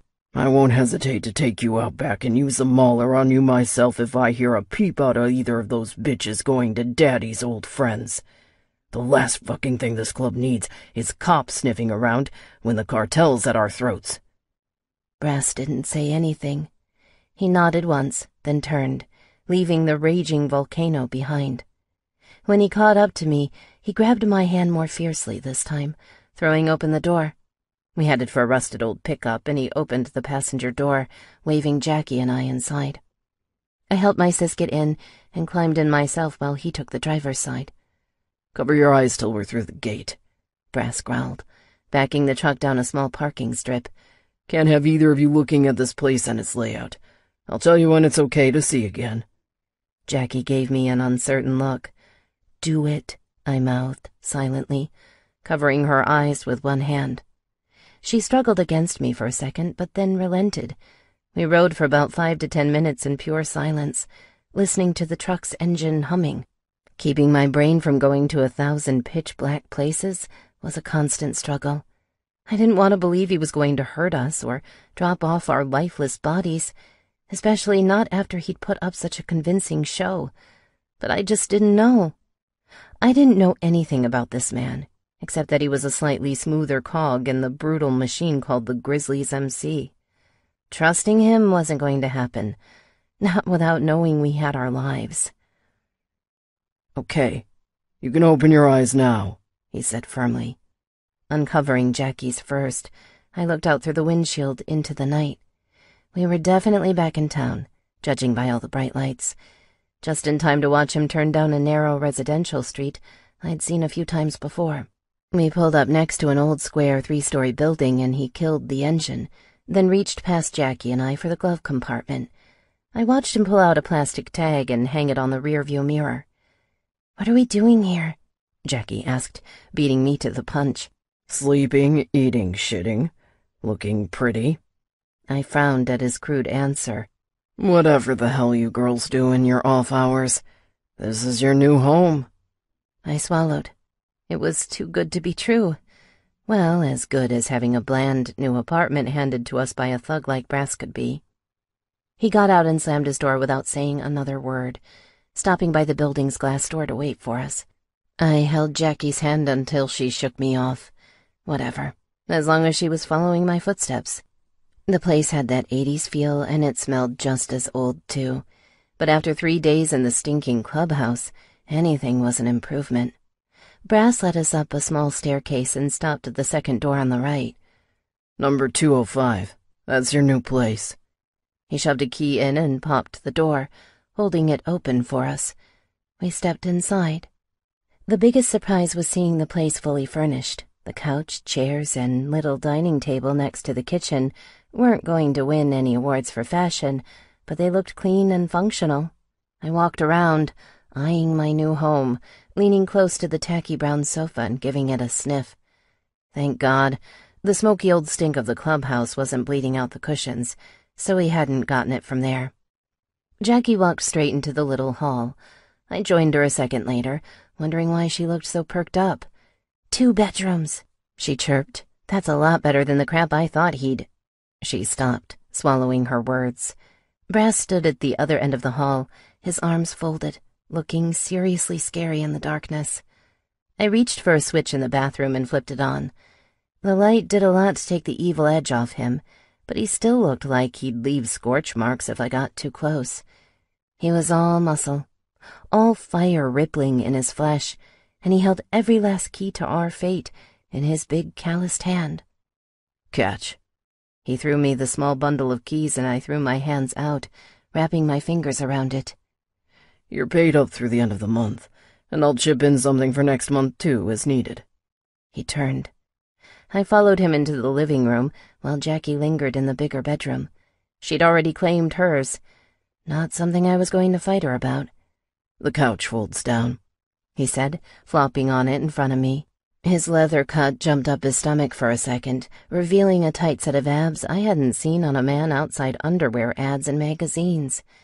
I quirked an eyebrow. Does it matter? Something tells me we're not allowed to have any guests. Fuck yes, it matters. This is where I'm gonna crash while I keep an eye on you two. My heart sank. Of course, just because he'd moved us to a better prison didn't mean we were home and free. And why not? My first instinct alone would have been to grab Jackie, head for a hotel, and spill my guts about this nightmare to the first cop I saw. It's been a long fucking time since I lived in an apartment, he said, stretching his huge body out on the cushions. You'll have the place to yourselves most of the time. Club business keeps me busy during the day, you know. Duh. We'd been left alone for days, never knowing when he'd blow in, or what he'd do with us. His business only fed the hellish uncertainty filling our lives. I cautiously planted my butt in the wicker rocking chair next to him. Fine. What about school for Jackie? She's been out all week dealing with my father's death, but she's supposed to be back on Monday. He shrugged. Tell him she's sick. I fucked off in school all the time and turned out fine. Guess I'm lucky nobody asked any questions in those days. I wanted to burst out laughing. Was he fucking serious? Whatever he'd been when he was young, he was an outlaw biker now. A killer, a thief, a brute. All the evil things it was hard to visualize when he was right in front of me, looking sexier than any criminal should. Somehow I held the crazed, panicky laugh in my chest. Good thing, too, because if it got started, I knew it wouldn't stop until I was paralyzed on the floor in tears. Brass, she's 14 years old. Her father just died from cancer, and her older sister led her right into a pack of... devils, fuckers, assholes. No words were adequate for how the Grizzlies treated us. And I still got angry and sad every time I thought about Daddy, too. Leaving us with nothing would have been better than what he'd dropped in my lap. Why the fuck did he think I'd have any idea how to handle this? Why did he die painting a target on his daughters' backs? Because the cancer rotted his brain? Or maybe desperation did. I didn't like that answer. It filled my skull with cruel cement. Brass threw his feet on the floor and straightened up. What were you gonna say? You don't have to self-censor here, babe. I've heard it all. You think calling me a rude name's gonna hurt my widow feelings? Bastard. He made a puppy dog face and grinned. I shrugged. guessing it was better than having him jump on me and throw his hand on my throat for the stifled insult. "We both know what happened," I snapped.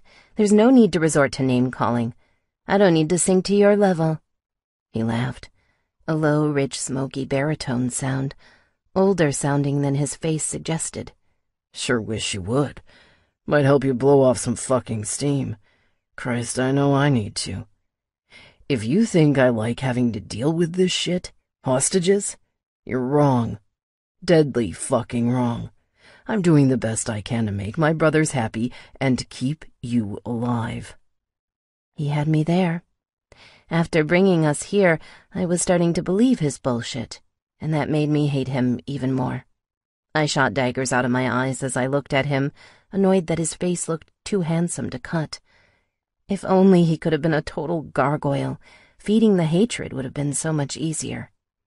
Damn it, why did he look so different from most of the other guys in his club? Rude, savage bikers who acted like demons shouldn't wear the faces of angels. "You've done enough.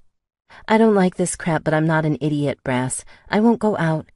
I won't say anything unless I get your permission, sir." I practically stuck out my tongue when I said it. "But Jackie? I can't give up on her when she hasn't gotten started yet. She needs an education." Brass stood up, growling. He moved fast, pacing the room like a frustrated tiger in its cage. I wondered if he was about to kick over the brand-new coffee table next to my legs, when he stopped next to me and reached for his wallet. "Here." Crumpled-up bills landed at my feet. "It's all I got till the next share comes in from the club. Pull the girl out of school and buy her some fucking lessons.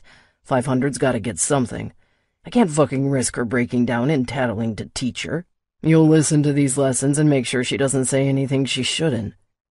I was frozen in disbelief for at least a solid minute, looking at his dark, angry eyes. Jesus.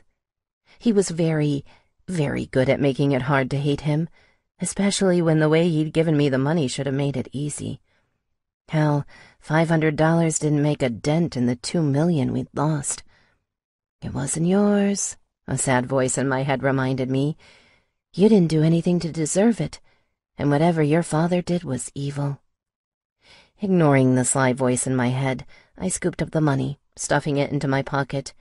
Brass took 2 more long walks through the room, shaking his head.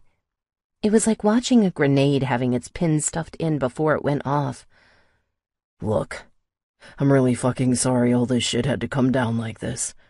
I know it was your daddy who sold us out and not you. You and your sis got in the way. The guys are so fucked up and stretched to their limits, they would have killed you if I hadn't been there. I stopped it. I saved you." He held up a hand as I opened my lips. "I'm not looking for any gratitude so you can shove that shit right back down your throat. I'm just looking for an understanding, babe. You gotta tell me you get what I'm trying to do here. This little tango is all that's gonna save all our lives, including mine, because I'm the lucky fuck who's responsible for you two. You fuck up, hurt the club, and we all die together." My eyes burned hard, just looking at him, thinking even harder.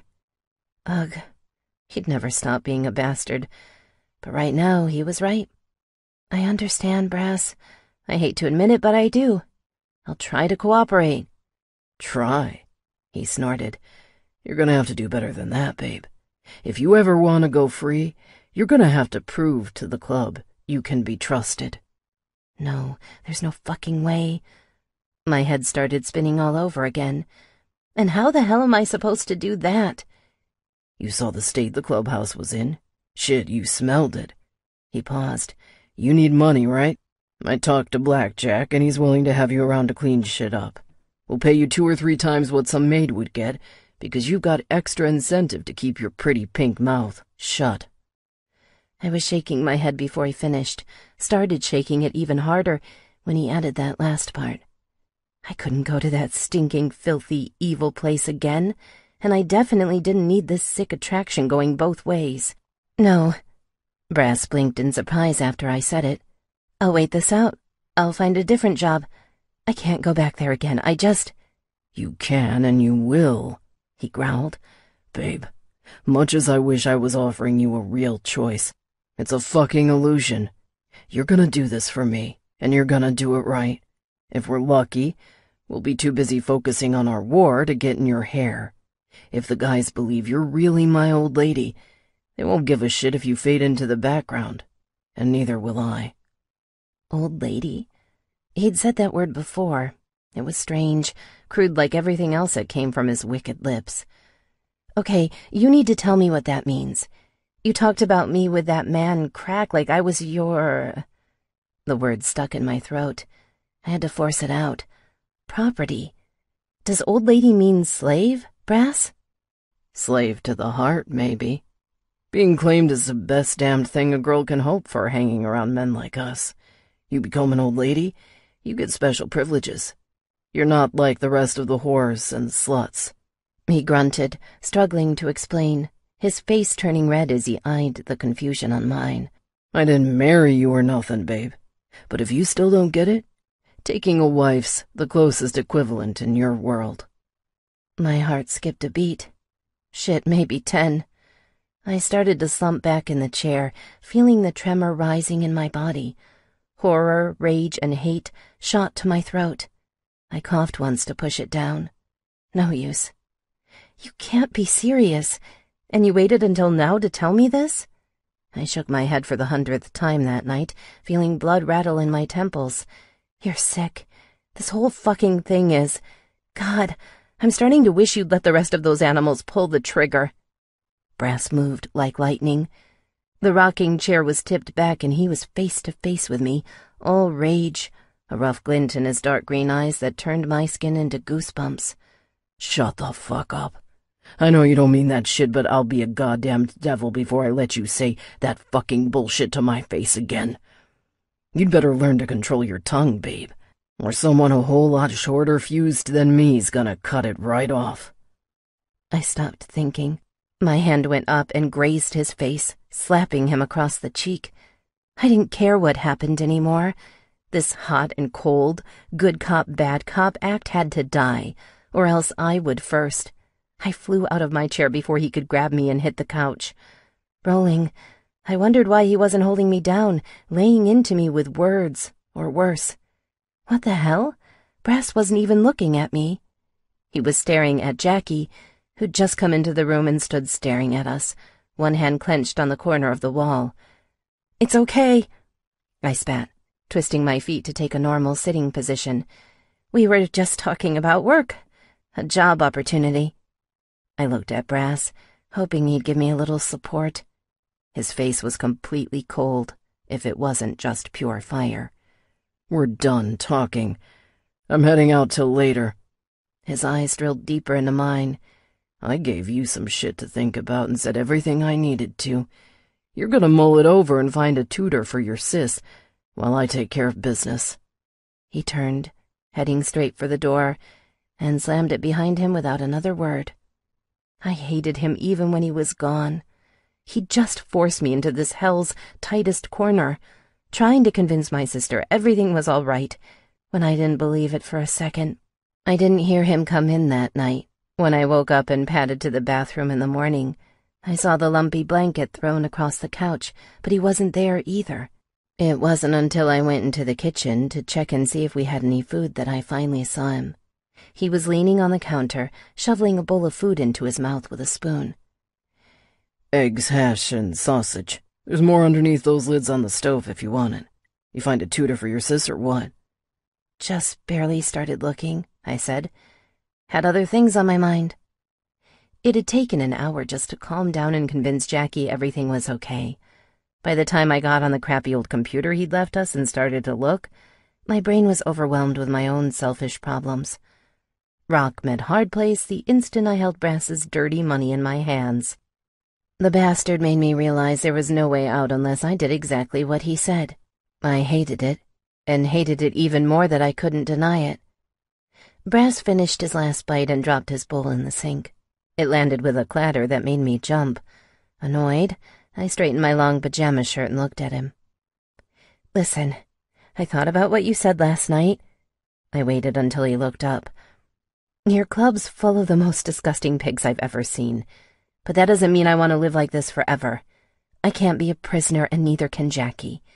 If I have to clean up their messes to get away from this and get on with my life, I'll do it. He cocked his head. Red shame flooded my cheeks. Jesus, who was actually saying these words? I felt disembodied. Good. Had a feeling you'd come to your senses eventually. Go clean up, babe.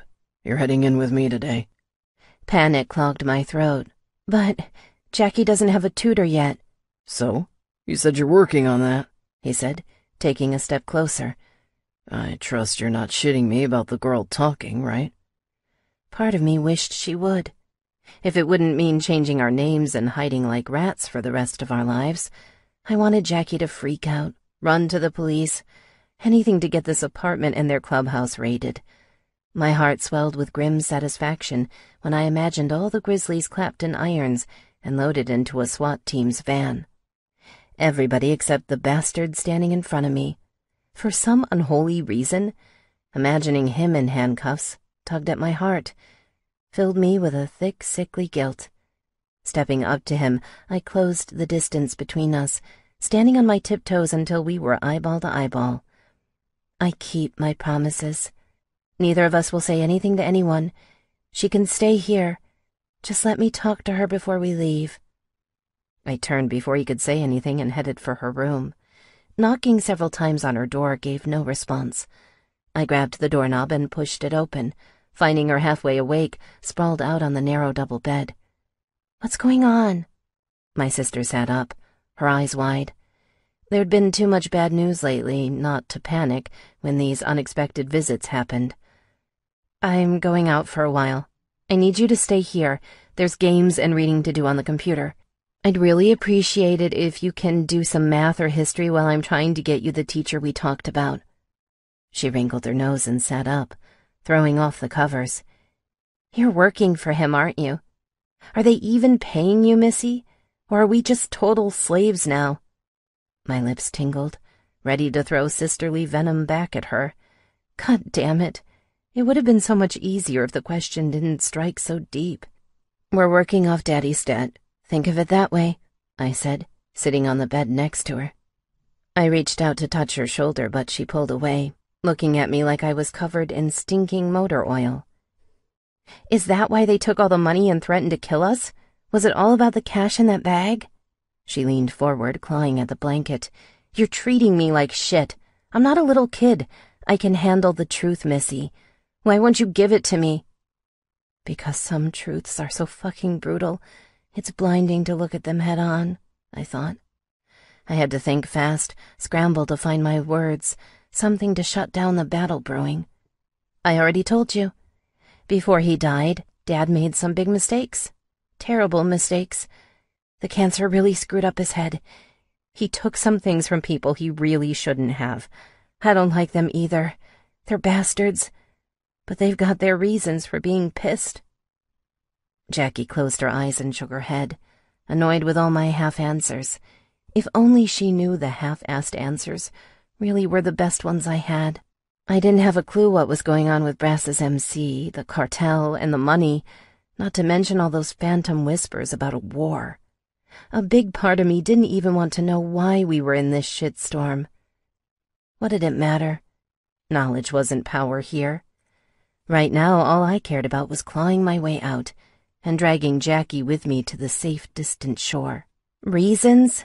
Jackie repeated, rolling the word sarcastically on her tongue. "They must be pretty fucking good to go along with this and live here with this asshole like nothing happened." My face tightened. Knock it off. Daddy wouldn't approve of that language, and neither do I.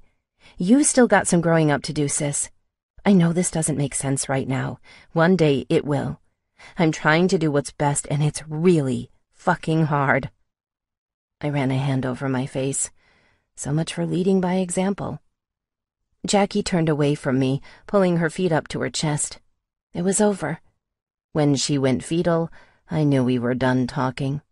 Damn, not at all the way I wanted this to go, but staying here trying to reason with the most flawed logic in the world wasn't going to help us get away from the Grizzlies' claws faster. I got up and padded to the door, stopping one more time on my way out. "Stay here. Be good. I promise I'll keep working on the tutor thing so you'll have something to pass the time without thinking about this crap. No response. I pulled the door shut behind me and headed for the bathroom. It was a quick shower, cranked up as high as the building's water heater could manage. I let the hot droplets steam off my skin, ignoring the tears mingling with the shower near the end. When I cleaned up and changed, Brass was waiting for me near the door. We got on his bike and headed for the clubhouse. It was getting easier to keep my small hands around him, secretly admiring his taut muscles beneath my fingertips. Of course, I hated myself for loving anything at all about this asshole, taking me to a job I never asked for.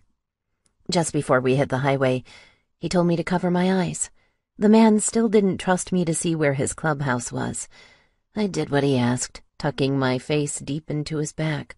Hot, angry breaths steamed up around his neck, and I knew he could feel them when his skin rippled, the stubble on his face brushing my cheek several times. Monsters shouldn't feel this good. When we pulled into the massive garage, I got off and followed him inside. Brass led me to a small closet in the smelly hallway. I found a bunch of long-neglected cleaning crap inside, but at least it contained all the gear I needed to make a dent in this place's filth. "You know how to use this shit?" he asked. I'm not a moron. I mopped floors and wiped toilets part-time for my college before I quit. I don't think cleaning up after bikers is worse than a man with terminal cancer, either. Brass nodded. "Got you. Well, start on the floors and then hit the bar. Fucking thing hasn't been wiped down since well before I got here. If anybody gives you any shit, tell 'em you're Brass's old lady." We shared an awkward look. Brass looked like he was about to say something else, but then he turned and left just as mysteriously. The day went about as well as I expected. By afternoon, my shoulders were aching, but the entire clubhouse had gotten fresh pine sol swept over its floors. Everything except the rooms where the men smoked, slept, and fucked. I looked at Brass's room and cringed, amazed we'd stayed there for 3 days. I couldn't help but wonder what else went on in there when we weren't around. The men weren't shy about sex. Doors opened and closed at odd hours, releasing men with sweat still shining on their foreheads, or half-dressed girls barely older than me. They all headed to the bar to pick up whiskey and water, hauling it back to their rooms to resume the insatiable passions happening inside. Some of them looked like they were drugged out of their minds. It was late when I finally started on the bar counter. I cleared off the bottles, gingerly wiping them down, when I heard footsteps behind me. I would have preferred just about anything standing behind me, except for the nasty freak with the barbed wire tattooed on his face. "Whiskey, bitch," Serial barked. I held up my hands. I'm not a bartender. Brass didn't tell me to touch any of this stuff. His arms twitched, and then his palms slapped the counter like lightning. "You fucking heard me. Don't make me ask again. I want a bottle of Jack to go, and I want it right fucking now." His eyes were stranger than the pitch-black pools I'd seen on the night he wanted to kill us. They were brighter, but still so vacant, like light reflecting off a marionette's marble eyes. His sleeve was pushed up. Several patches of skin were gray, discolored, dull red holes along their edges, unmistakable bruises left behind by a junkie shooting up. I'd seen it plenty of times on ride-alongs with Daddy as a little girl. This wasn't a man to reason with sober, let alone tripping out of his mind. I reached for the nearest whiskey bottle I could find and shoved it across the counter. He popped the cap and took a long swig, pouring the crap down his throat like it was cream soda. "You remember who you're working for. I would have blown your girl's brains out if Brass and Blackjack hadn't pussied out. You're here at our mercy. This club doesn't need any parasites when it's fighting for its life. We fucking own you and your little girl. We can stomp you both like a fucking flea any time we choose." He winked and pointed his free hand at me like a gun. "Bang, bang. You're dead, cunt. Think I'd start on that little sissy first, though," he growled. Pretty sure my heart stopped then. My fingers trembled as I heard his death threat echoing in my head, the cold, calm closeness to murder. I was still pinching the rag in my burning fingers when he was finally gone. Missy. I nearly hit the ceiling. I threw the rag on the counter and spun, angry, shaken, and ready to face trouble. Brass was there on the other side of the bar, one hand braced against the granite. How'd it go? He asked, smooth as an assistant manager checking in on me at some bullshit job. Your friend with the thorns on his face just told me how much he'd like to kill Jackie. How the hell do you think? Anger roiled his face, a more violent, masculine mirror of mine. Fuck. Don't listen to that shithead. He's always been a twisted little fuck since the minute I got to Reading. Come on, let's fucking go. He grabbed the rag and cleaner off the counter and held them for me while I quickly pushed dusty bottles back into place. I'd have to pick up on this nightmare job tomorrow. When our stuff was put away, we left, riding along the bluish fading horizon on his Harley. This time, I practically jabbed my nails into his stomach, trying to hurt him whenever he made a turn. I never asked for any of this shit, and I definitely wasn't cut out for it, not for dealing with these animals. It was just my first day on the job, and calling it that was being painfully generous, and I was totally ready to lose it. Jackie's words stabbed deep in my mind over and over. Slaves. That's exactly what we were, shackled to work with these brutes until we were dead or they finally got tired of us. And what then? I thought about cereal.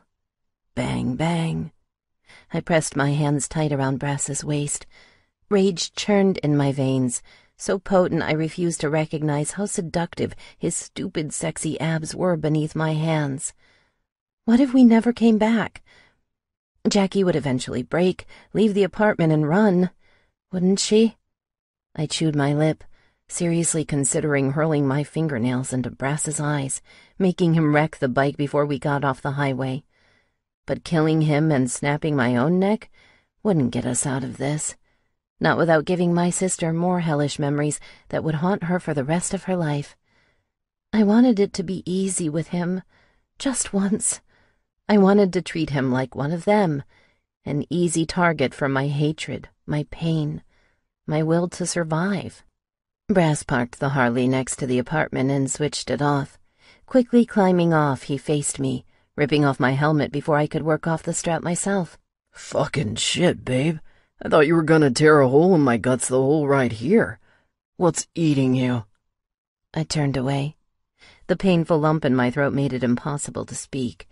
Not without crying, anyway.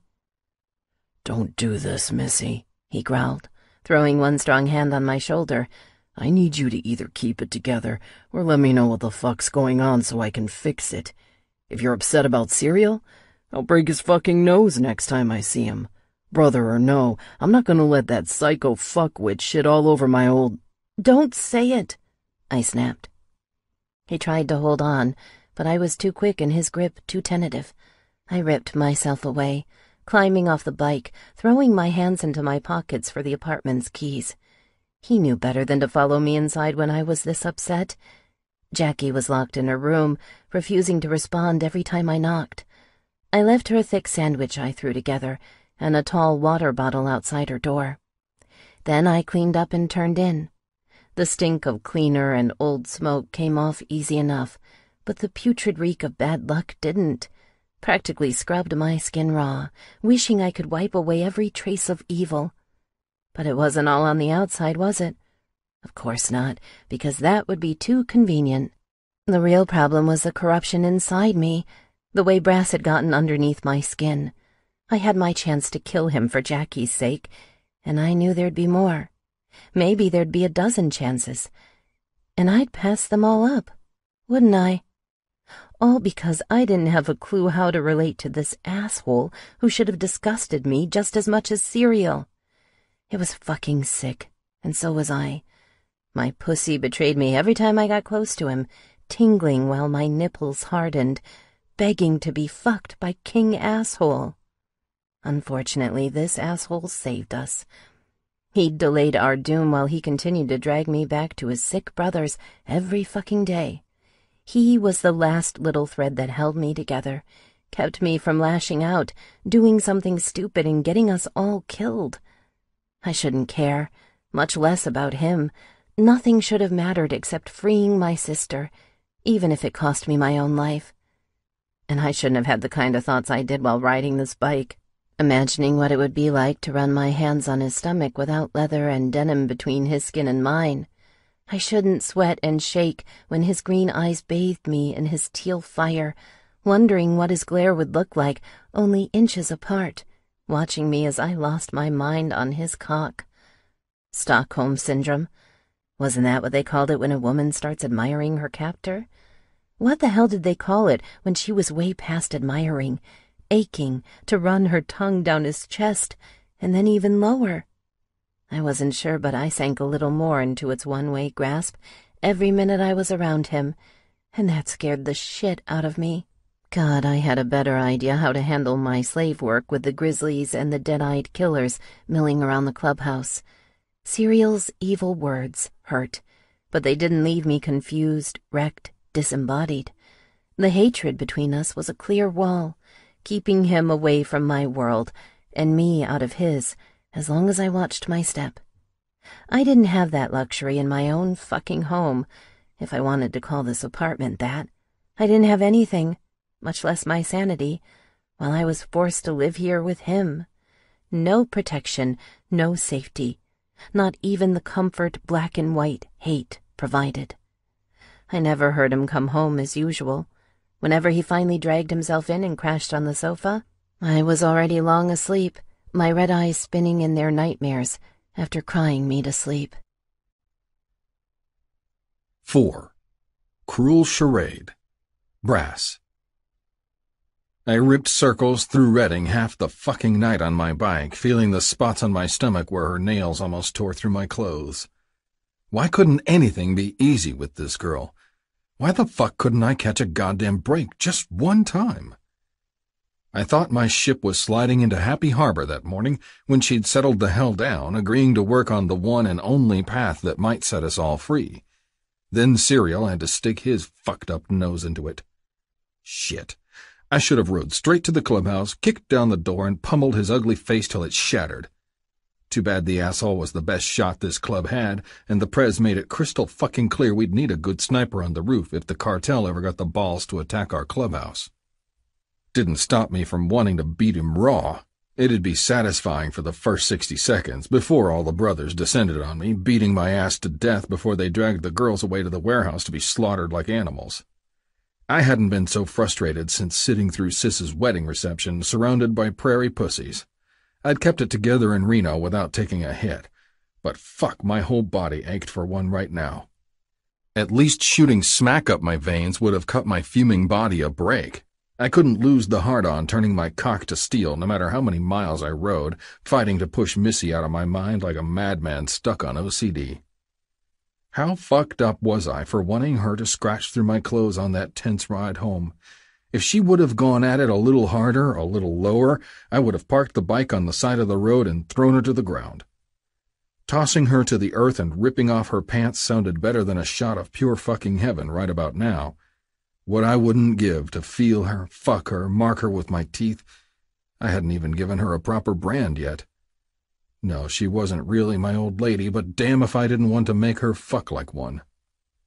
Just the thought of claiming that pussy as mine, stuffing her up to the hilt with my big dick, was the match that lit me on fire. I raced down the highway like an asshole who'd had one too many, weaving in and out the empty lanes, pushing my engine to its limits. The cold wind couldn't do shit to calm me down. Nothing would. Nothing except ripping her panties off with my bare hands and sinking into that hot, pink, arrogant slit, fisting her hair and grinding my teeth while I fucked her to the earth's core. Didn't she understand her life and death was in my fucking hands? Christ, I wanted to drive it home, drive it deep, drive it hard and rough till she lost control and gushed all over my dick. If she was going to keep screaming and snarling in my face, then I wanted to give her a damned good reason to. My balls were still on fire on the way back, hoping enough time had passed to put her down for the night so I could collapse on the couch like a zombie. I was afraid for what I'd do if I saw her again in this state. My hands and my cock were done listening to my head for the night. They wanted to send a message one way or another, something she'd never forget, something to tell her this old lady shit wasn't a fucking game. I stopped off at the liquor store for a six-pack and barreled back to the apartment. Place was mercifully empty when I got inside. I chugged the brews fast, letting cheap carbonation and alcohol burn my throat, waiting till the booze punched me in the stomach and put me down for the night. I never asked for any of this shit. I was coming apart a little more day by day, caught between my club and this beautiful chick with the bratty sister, without any room for mistakes that would end in us being buried together. At some point I passed out, wondering if I'd wake up and find out it was all a bad dream. But then I would have had to wake up about 5 years earlier, about the time my life went to shit. Missy wouldn't even talk to me the next day. We rode to the clubhouse in stone-cold silence for another fun-filled day ahead. I'd be hearing about the latest cartel raids while she worked her ass off trying to clean this shithole up and earn the brothers' trust. I kept an eye out for her in between checking in with Blackjack and Crack. It was no small relief to have them riding my ass about cartel business instead of the girls. Blackjack was in the garage, probably on his 10th smoke that morning. 3 shipments hit last night on the run to San Diego, fucked beyond all recognition. That's it, boys. The club won't be making any more hops too close to the border till we're confident we own the road south again. Fuck! Crack smashed his fists together. Did you tell the Prez yet? Nope. Blackjack winked. That's your job, VP. Don't need to tell you morale's in the shitter, too. If Fang finds out, he'll blow the fucking roof off and cancel lipstick night tomorrow, and that's if he doesn't send our asses charging into Mexico to get cut to pieces. The VP growled, giving me the evil eye. This is all your bitch's dead daddy's fault, Brass. I fucked up letting you haul those cunts out of here, I swear to fucking God. He stepped up. Crack was a total hothead, always waving his dick, remembering the days when he used to be the Prez in Redding before Fang spoiled his fun. I didn't move a muscle, bowing up till I was at least a good inch taller than the VP. It's not their fault, I said coldly. Cancer Man was the rat. You've got nothing to the contrary because it doesn't fucking exist. With all due respect, you gotta let this go, Veep. I'll keep them out of our hair, make sure they never talk. Shit, if anybody could bring the dead man back to life and put a bullet in his skull for the shit he's done to this club, I'd be the first in line. An obvious lie. I didn't know what the hell to do with anything involving Missy anymore. She made my dick throb in my pants so fucking hard it sucked the blood out of my head. Too hard to think. Maybe so damned hard it pulled the blinders off, too, because I was really starting to wonder about the moves my brothers were making. And doubting my own fucking club was never a good thing. Crack eased back a single step. He still looked like he was ready to wheel around and send his fist into my jaw any time. I scraped my boot on the concrete, looking at Rabid next to me. The boy's right, Blackjack said, pushing his big beefy body between the Veep and I. You want to punch someone in the mouth? I'm right here. It was my call to give the girls a chance instead of burying them. I don't regret making it, especially not when he made such a convincing show out of claiming the older one. Tell me, Brass, was it worth it, son? You managed to fuck some respect into that pussy yet, or is she still icing down your nuts? Rabid coughed, suppressing a laugh. I looked at the ground and refused to answer the old man. Blackjack was a fuck, but he stuck up for me in his own way, diffusing a situation that easily could have gone sour with the Veep. Crack was halfway across the garage and almost in the clubhouse when he spun around, pointing at the 3 of us. Don't breathe a word about the raid for a couple days. I'll tell the Prez then. No fucking way am I gonna be the asshole who spills his guts and gets lipstick night canceled. The door slammed behind him. I waited a few seconds, ready to go in after him, but Blackjack reached out and stopped me with a tight squeeze to my forearm. Easy, boy. You've been on edge since the night we brought those strays in. Don't let her get to you unless you really mean to make an old lady out of her. He held my gaze, looking more wizardly than ever with his hair flapping on his cut. Your choice. If you're not gonna take this thing all the way, then drop the fucking show and have some fun tomorrow. Fuck, drink, be merry. Life's shorter than we know. What the fuck was I supposed to say to that? It was like he'd given a voice to the whirlwind inside me, beating everything I thought I knew before Missy to tatters. Blackjack tightened his grip, hard enough to pinch my muscles, and then let go all at once. Rabid followed me inside and we hit the bar together. Susie the bartender was standing there, a cigarette in her mouth and a blank expression on her face as she watched the TV. The woman was in her late 40s, an old lady transplant from Sacramento, property of a dude named Toss. She'd taken on the bartender role out of boredom, with nothing better to do since Fang ordered everybody and their families north. Rabbit asked for his usual and got a tall glass of whiskey mixed with ginger ale. I never figured out how many shots were in that fucker, but he definitely wouldn't be riding any time soon. "What about you?" Susie asked, her thin lips pulled in a smile. I shook my head. "Gotta leave with my girl soon. We got family business to take care of with her little sis." Rabbit laughed and hit the counter. "You gotta be shitting me. You, Brass, a family man? Since fucking when? Since I decided I didn't want to end up in the shed with the mauler if these girls fucked us over. I gotta keep 'em happy and out of trouble, too. Come on, man, one fucking beer. Shit, when you showed up here, you went on runs with something a lot more potent than Jack flowing in your veins." Ignoring the grim reminder, I looked at Susie and ordered a tall one, then took my seat next to Rabbit. Fucker was the only brother in this place except Blackjack who'd get away with talking about my sins without a fist to the face. Those days are behind me, and you know it.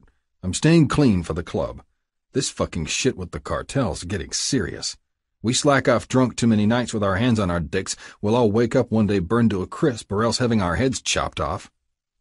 Rabbit laughed, making a goofy-ass line across his neck with one finger. Just my luck that I related to this club's lame fucking joker best, while all the more serious brothers were so dark and mercenary they made me want to rip their heads off and do the world a favor. "It's almost like you care," he said, narrowing his eyes as he sipped his drink. "What's going on, Brass? You trying to undo the shit with your own family looking after these chicks?" My hand balled in a fist. Okay, I definitely would have laid his ass out if he were anyone but Rabbit. I settled for twisting the seat and stabbing my finger into his chest, holding it there while I told him exactly what the fuck was going on. "I don't owe anybody shit for what happened. The guys I thought were my brothers turned on me, killed my ma, and almost murdered Shelley, too. I blame that shit on the smack. I was too fucked up to know any better till it was almost too late." It felt like smoke was hissing through my teeth. I'll never make that mistake again. Long as I stay clean, I stay clear-headed. I'm not trying to undo fuck-ups and oversights that happened in Montana. I'm trying my damnedest to make sure they don't go down here, and I'd appreciate it if you'd stop sticking your dick where it doesn't belong. Save that shit for the redhead you've been railing all week. Until the last part, he'd been flexed, ready to give me a rough shove if I didn't lay off his ass. Then he just smiled, probably thinking about the fire crotch burning up his cock. Typical Rabbit. "Whatever, dude. Blackjack's right. I hope you're not so stuck on bad memories you can't loosen up and have some fun tomorrow. I know I'm gonna do it with Red. All fucking night." I snorted, pausing to drain half my beer. "Red, huh? Is that really her name? I call him like I see him. This baby girl was so new I got to her first and gave her something simple. Classy. Sounds a lot better than Vacuum Lips or Twinkie or some shit, right?" Fuck if that didn't make me smile for a second. I wasn't even offended he'd insulted my old whore. Of course, it also made me think about Missy's lips wrapped around my cock, pretty and perfect, lined up with my lust where they were always meant to be. Twinkie didn't have shit on her tits, her eyes, her awesome ass. And Red didn't have a single shade of pink on my girl either. On the other hand, Rabbit didn't have his slut turning his balls ocean blue every goddamn day with her prancing around him, lashing him with a tongue he wanted to hold down and bite, never putting out. No, that was all down to my shit luck, my stupidity. Didn't doubt that I was the only biker in the world who'd been dumb enough to take an old lady he hadn't even fucked. "Brass? I'm all done." I heard her voice just as I was draining my beer. Rabbit spun with me, tilting his head, wearing amusement on his face as he gawked like a fool. "Then let's go home. My business here is done today." I threw my leather coat on over my cut and walked her out. "Don't forget the party, brother," Rabbit yelled after me. "Gonna take a whole lot of cleaning to sweep that dirty night under the rug." If I'd have turned around, I was 100% sure I would have seen his shitty grin again. It was easy to be all smiles when all you had to do between getting your dick sucked and fucked was watch out for a cartel hit. She didn't say much the second evening either. We got to the apartment just as the young redhead with glasses was finishing up with Jackie at the computer. She'd put my money to good use, hiring this chick named Krista to tutor the kid. I eyeballed the woman. This hipster girl was who she'd picked? Teachers were supposed to be older and wiser, but fuck if I was going to make a fuss over it. Missy walked her into the kitchen, and they settled on their fees before the chick with the sexy librarian look left. I fucking hated myself for thinking anything at all. She was really Rabbit's type more than mine, but my balls were so blue by now it was no fucking joke. Sure, I snuck peeks at other chicks, especially when the club sluts batted their eyes at me in the clubhouse halls, but ever since Missy landed in my lap, an ice sculpture with a hot chick's body, I was losing my mind. Losing my manhood, too. I could look, but there was no fucking way my cock would be satisfied with anything less than her. Rabbit's red and the equally fire-haired teacher got my heart going, but they were tepid hags compared to the brunette slaving away under my watch. Nighttime was the worst. Thinking about how the hell I was going to pass out on the sofa without marching to her room and shoving my dick between Missy's legs already hurt. When she finally came out of the kitchen carrying chips and salad for herself, I sank down in the chair next to her. Little sis gave us some badly needed privacy by rushing off to her room. Hoped like fuck the homework or reading or whatever the hell the teach handed out would keep her occupied for a little while. You're going to need to pay that tutor extra to stay late or get Jackie a babysitter tomorrow. She looked up, crunching on a chip, cold and annoyed with me at once. God damn. How the hell did she stay on edge all the time without going off like dynamite? Why's that? Something to do with this lipstick crap I've been hearing about? Fuck. Just my luck she would have heard whores and brothers talking about it. Those fucking parties were usually the biggest every quarter. Before shit got bad with the cartel, brothers came north voluntarily, eager to get their dicks sucked, ringed with every shade of lipstick the sluts wore before fucking them to the wall. It was pure debauchery. The last one was when I started fucking Twinkie, fisting her blonde locks as she got my load down her throat. Bitch added her deep ruby stamp to the lighter shit left by the two girls before her. My cock jerked just thinking about it. And then it jerked a whole lot harder when I imagined Missy dolled up like a whore, her tongue all over my dick. Having her sweet lips full of me would sure go a long way to giving her some damned humility. Well? She asked again, working through a few more bites. Yeah, I want you there to clean like usual. Trust me, you'll want to do it, too. Less work the next day. This bash will undo some of your hard work after a bunch of brothers and their girls crash through the clubhouse like a drunken fucking whirlwind. She shrugged. Isn't that every day? I hear them through the walls. I shook my head. You haven't seen shit. Tomorrow's gonna be worse because we're all on edge. Best way for most guys to blow off some steam is getting their dicks wet. Nice. I'm glad us old ladies have such an important place in your world. She looked disgusted. I was starting to get pissed. No matter how many times I kept my cool and took her bites as they came, she always managed to get underneath my skin. It's the way things are. I don't make the rules in the Grizzlies, MC. I just follow them, same as all our traditions. I tried not to growl. Look, you've got the wrong idea if you think old ladies are running around screwing every brother in sight. That's the slut's job. Whatever. I'm just glad you're not pimping me out. I doubt the rest of your buddies would be so kind. My eyes fixed on her harder, wondering if that was a compliment. One thing was certain, no matter what the fuck I did, she loathed every minute with me and the club. And that made me want to strangle my dick every time it pulsed for her, as if this was just another tease I could claim by throwing her on my bike and carrying her to my room. If this was playing hard to get, then it was the most fucked up chase I'd ever seen in my life. It won't be so bad. All you gotta do tomorrow is collect trash and serve drinks. Susie'll mix the shit at the bar, so you don't have to worry about that end of it. I'll be there the whole time. Shit, you can have a few drinks yourself and drive us both home when it wears off. I'll take my truck instead of the Harley. Joy! The wicked smile beaming on her face almost had me fooled. Then it melted into the same lifeless frown dragging on her face since I'd pulled her into my life. You don't have to love this, babe, I said, but you do have to get through it. These little outings are the only way you're ever going to convince Blackjack and the others to let you go. They gotta know you're one of us, trustworthy and absolutely— I stopped just short of saying it. Calling her mine when she damned well wasn't was the dumbest fucking thing I could have pushed through my lips. Hell, it wasn't even a good act. It never was. Blackjack saw right through it. He proved as much when he gave me shit about it this morning, and I saw the warning written between the lines. If I couldn't pull her further into my orbit and at least make her act like a good old lady, then all bets were off.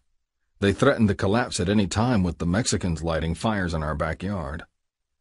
I was about to remind her what the fuck we were doing in this crazy arrangement before she held up her palm. "Don't say it," Missy snapped. "I've heard it all before, and I'm going to follow through. I promised you that much.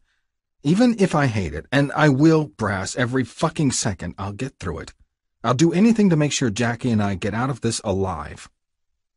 I stood, looking her over, trying to hide the lust in my eyes with pure dark menace. Showing mercy hadn't done shit for that bad attitude. Maybe a little intimidation would. Just standing over her wasn't going to cut it. My hands reached out before I knew what I was doing. I reached down and pulled her up, grabbing her, slamming her to my chest. Fuck, those full tits felt so good pressed against me. 1 inch closer and she would have felt the hard-on ballooning in my jeans, raging for her, making my heart beat me deaf, dumb, and blind. My dick hummed with enough fury for my heart and soul. "Make sure you do," I said in the most glacial killer tone I had. "We're all depending on you playing your part. Any fuck-up, and we're dead." I didn't say another word. Neither did she. I let go and took off. Missy didn't yell after me as I stepped out and slammed the door behind me, heading for another long ride through Reading to clear my head. Bitter satisfaction flowed through me when I realized I'd gotten the last word. We went in later that day after she'd made sure the tutor was lined up till midnight. The bash started about 5, a couple dozen tanked-up brothers and just as many women stuffed into the clubhouse. Everybody was there from our crew, Sacramento, and even a few visitors from nomads running up and down the West Coast. The prez was conspicuously absent, but it only seemed to liven things up. Having Fang there eyeballing us wasn't anybody's idea of fun. No brother needed to dig deep to see the darkness ticking away in his eyes, the single-minded obsession with moving us around on the chessboard till the club or the cartel broke. Rabbit disappeared early in the evening with Red and another girl, some dark-haired slut I'd never seen before. I was left alone with a bottle of Jack and molten lava hitting my dick in waves. Girls halfway undressed passed by me with brothers holding their hands. Some were on the floor, hands between their legs, grunting as they teased their clits and warmed up for the men. Others were still fully unclothed, their ruby red and royal purple lips wrapped around every dick they could find, sucking brothers off in the hallways and underneath the tables. But it wasn't that shit turning me to steel. It was the little flashes of Missy I caught moving through the crowd, bending over to give brothers their drinks and pick up the shit they'd left on the floor. Christ! Her ripe round ass did more to feed my furnace than all these other bitches would have, buck naked, all of them wrapped around me, eager and ready at the same damn time. The only chick I wanted was out there, doing her job like a robot, and she'd been programmed to spit pure fire my way, especially if I wandered up to her in this state. Shit, my brain turned to mush an hour ago, sprouting the happy fuzz I always got when I marinated my guts in too much booze. I stayed well away from the assholes flopped on the floor with their girls, pushing nasty shit into their veins. More guys were drugged and fucking in their rooms, their doors left wide open. I walked down the hallway, dick straining when I saw all the hot, sweaty bodies pumping. The thought of having mine between one special pair of legs got me harder than granite, my dick and nobody else's in her sweet pussy, claiming what should have been mine by rights for throwing the old lady label on her. If I ever got a piece of her naked, it wouldn't be slow, sweaty, or loving. It was going to be a raw, ruthless, mind-bending fuck, a fuck that would leave her shaking long after I erupted in her pussy, splitting her whole fucking world apart and filling it with me. Really, truly making her mine. Fuck, my dick ached like it was recovering from a lightning strike. Guess it was. Thinking about Missy's warm pussy without having it hurt just as bad. I tipped my bottle to my lips and poured more napalm down the hatch, stopping in front of Rabbit's half-cracked door to watch him empty his nuts in Red. His bare ass bobbed between her legs, twitching with pleasure as he cursed and tweaked her nipples, blowing his load deep in her cunt. Shit, shit, shit. The flap of my boxers was soaked. I'd lost so much pre-cum thinking about her, wandering around like the drunken fuck I was, that I was starting to figure out how strippers felt after dancing in their thongs all night. Halfway down the hall, a hand reached out and jerked my cut. I couldn't resist the pull, growling as I spun and hit the wall. Whoever the fuck did it put their hand way too close to my name patch. Nothing pissed a brother off more than having his colors messed with, front or back. I was just as ready to fight for him with my life as anybody here. Hey, you better have a damn good reason for fucking with me like... Before I could get another word out, a small flash of curves smashed against me and lukewarm heat covered my lips. Twinkie's kiss was all tongue and teeth, so warm and wet my dick jerked in recognition. Fuck me if my arms didn't fold right over the small of her back. Big mistake. The slut took that as a signal to grind right into me, pushing her pussy against my jeans, nothing between her slick little slit except a pair of lacy black panties with Grizzlies MC stamped in red on the ass. I knew those panties well. I'd ripped them off and pushed them in her mouth while we'd fucked.